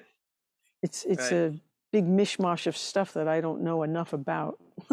Right. Right. Well, I mean, you got. I think you got plenty on your plate. Don't worry about how the world is going around. No, I You're don't just usually. you're making it going around in your realm. In That's my the own only thing that's orbit. important. Yeah, In your yeah, own orbit. That's the main thing. That's the best thing. Because some people aren't. Some yeah. people are following other orbits, I and know I don't you like know, that well, that's for me. sometimes that's the only thing that sounds like you're doing just fine. It's so funny. That note, Lauren, I'm proud of you, and it's you are well deserved of all the success that you've had, and all the success you're going to have, and you're going to be even more jealous. People are going to be even more jealous of you, and yep, and because you never know, and that's okay. That's okay. That's a good thing. You show them how it's done because you're showing them how it's done. Mm, A slog sometimes with the students and whatever barriers that come up along the way, but it's the fact that you're making music, and it's such a beautiful thing that some don't things when you're quit. studying it don't quit, but when you're studying it and you're in the middle of all the academic stuff and all the semantics of being in Berkeley environment or any environment when you have that kind of somewhat competitive uh, and high aspiration Mm, um, goal of being in such an environment, people forget how beautiful music really is. yeah. They're so busy with the nuts and bolts of studying and trying to make something of whatever they are trying to make. Oh God, I can't write a song. I can't write a song. It's like, oh my God, this guy's on his first song. It's like, what can I show him? What can I tell him? Well, then you bring him along. You bring them along, Yeah, we but have to then move forward. you move forward. But don't forget the beauty of music. And I don't mean that Mm. to sound really real squishy squashy, but it's so true. I mean, Squishy squashy. yeah, That's a Japanese no, I term. mean, I guess so, yeah. But just you're not. Don't forget, and you don't, and I don't. The beauty of music. You just Yeah, turn on something that moves you, yeah. and The benefit that's what it's and the all about. yeah, I agree. The best part of it is that we get to do this. We get to understand it. We get to have Exactly. enjoy it, and it's like the greatest thing going. Exactly. And I'm super proud of you, and I'm so glad to see you after 40 years. Same here. Same here, Lauren. I'm glad you. I'm sorry I couldn't do this like a few months ago. That was crazy time, or No a problem. month and a half ago. But now it's Yeah, going to be getting crazy like yeah. again. But this is a good window. But I look So forward to the links you'll send to anything you want to share, to okay. your music, to your soundtracks, to your instruments. Yeah. And Okay. yeah, congratulations. And I hope to see you on the cover of Berkeley today at some point. Oh, thanks. Yeah. Please forgive me. I'm slow on the self promo. I'm very slow. But I will send some for you. I appreciate that. I I'll really put you in do. contact with her and Okay. Thanks. we'll see Thanks. what And just happens. I'm so damn proud. So just keep forging away and enjoying. I Yeah, mean, if there's you know you there got must to you got to work at enjoying. You have to you look at the gotta right things and focus on what's yeah, there to enjoy. yeah, yeah. Absolutely. I think the Back to the students too. well. Back to the well. Back to the well. I mean, because it's an endless well. It really is. But Absolutely. students need to enjoy as well, because they're working hard. Well, not everyone, but those that are working hard, and sometimes over here at least, you find a lot of students don't enjoy it. Oh, I gotta practice those scales just from the third degree to the third degree. Oh God, well listen, enjoy it.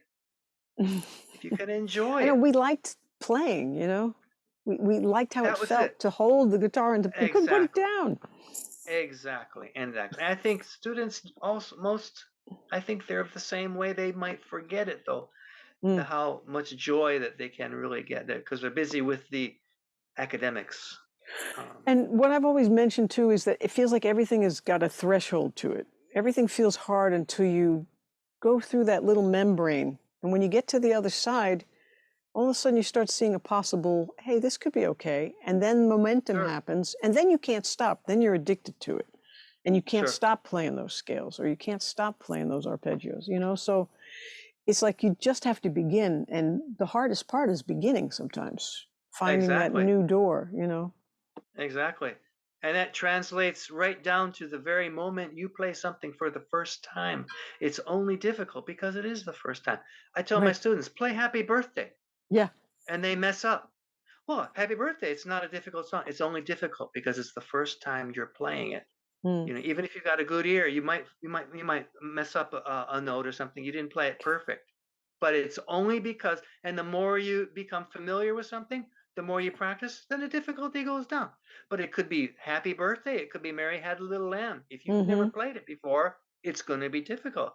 And it's not a difficult piece, but then again, it is if it's the first time for anything, Good point. for Yeah. anything. Yeah. Exactly. So I tell my students that no big deal. Yeah. And they And I still love ask me, making do I have to? the synapse connection, right? You know, the repetition makes the groove in your brain, and then you go, aha, and you can do it. But we don't know how many times it's going to take for your brain to have to release that chemical to make that connection. You just have to keep Right, doing it until it does. right, And then you'll right. never forget it. Geez, I wish there was more teachers like you there, you know, And more teachers like because you. well, we don't need any more of me. That's we got too many of me. One is too many. You, you're doing it there. No, but seriously, it's some things that you're aware of. I think are really important. You know, um, as any educator should be aware of some other things other than just the nuts and bolts of what they teach. There are other things that Yeah, students, yeah, and you're aware of that, and that's really good. So that's thank you. why you're there.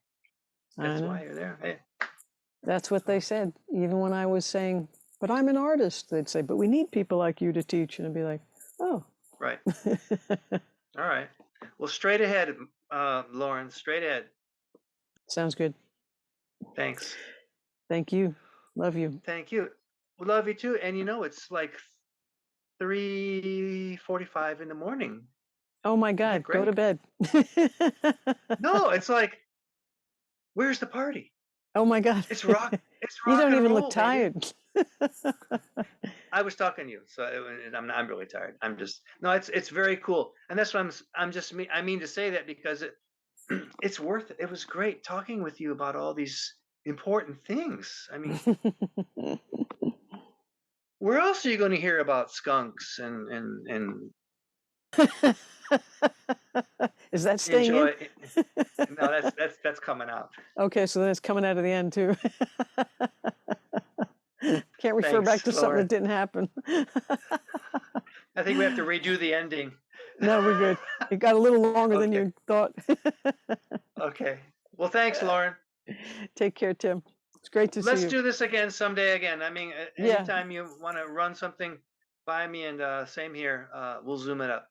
cool. Zoom it up. I like that. Zoom it up. That's another album name. I'll send you some links and something. Well, I want you to see Norwegian Wood. I would That's love to see all of them yeah, I think you'll like that. and Thanks. the instruments. It'd be fun to show your instruments around the guitar department. Okay, great. Thanks, Take Lauren. care. And I'll say hi Love to you. Jim. Love you too. Bye. Okay. Good night. Bye bye. Good night.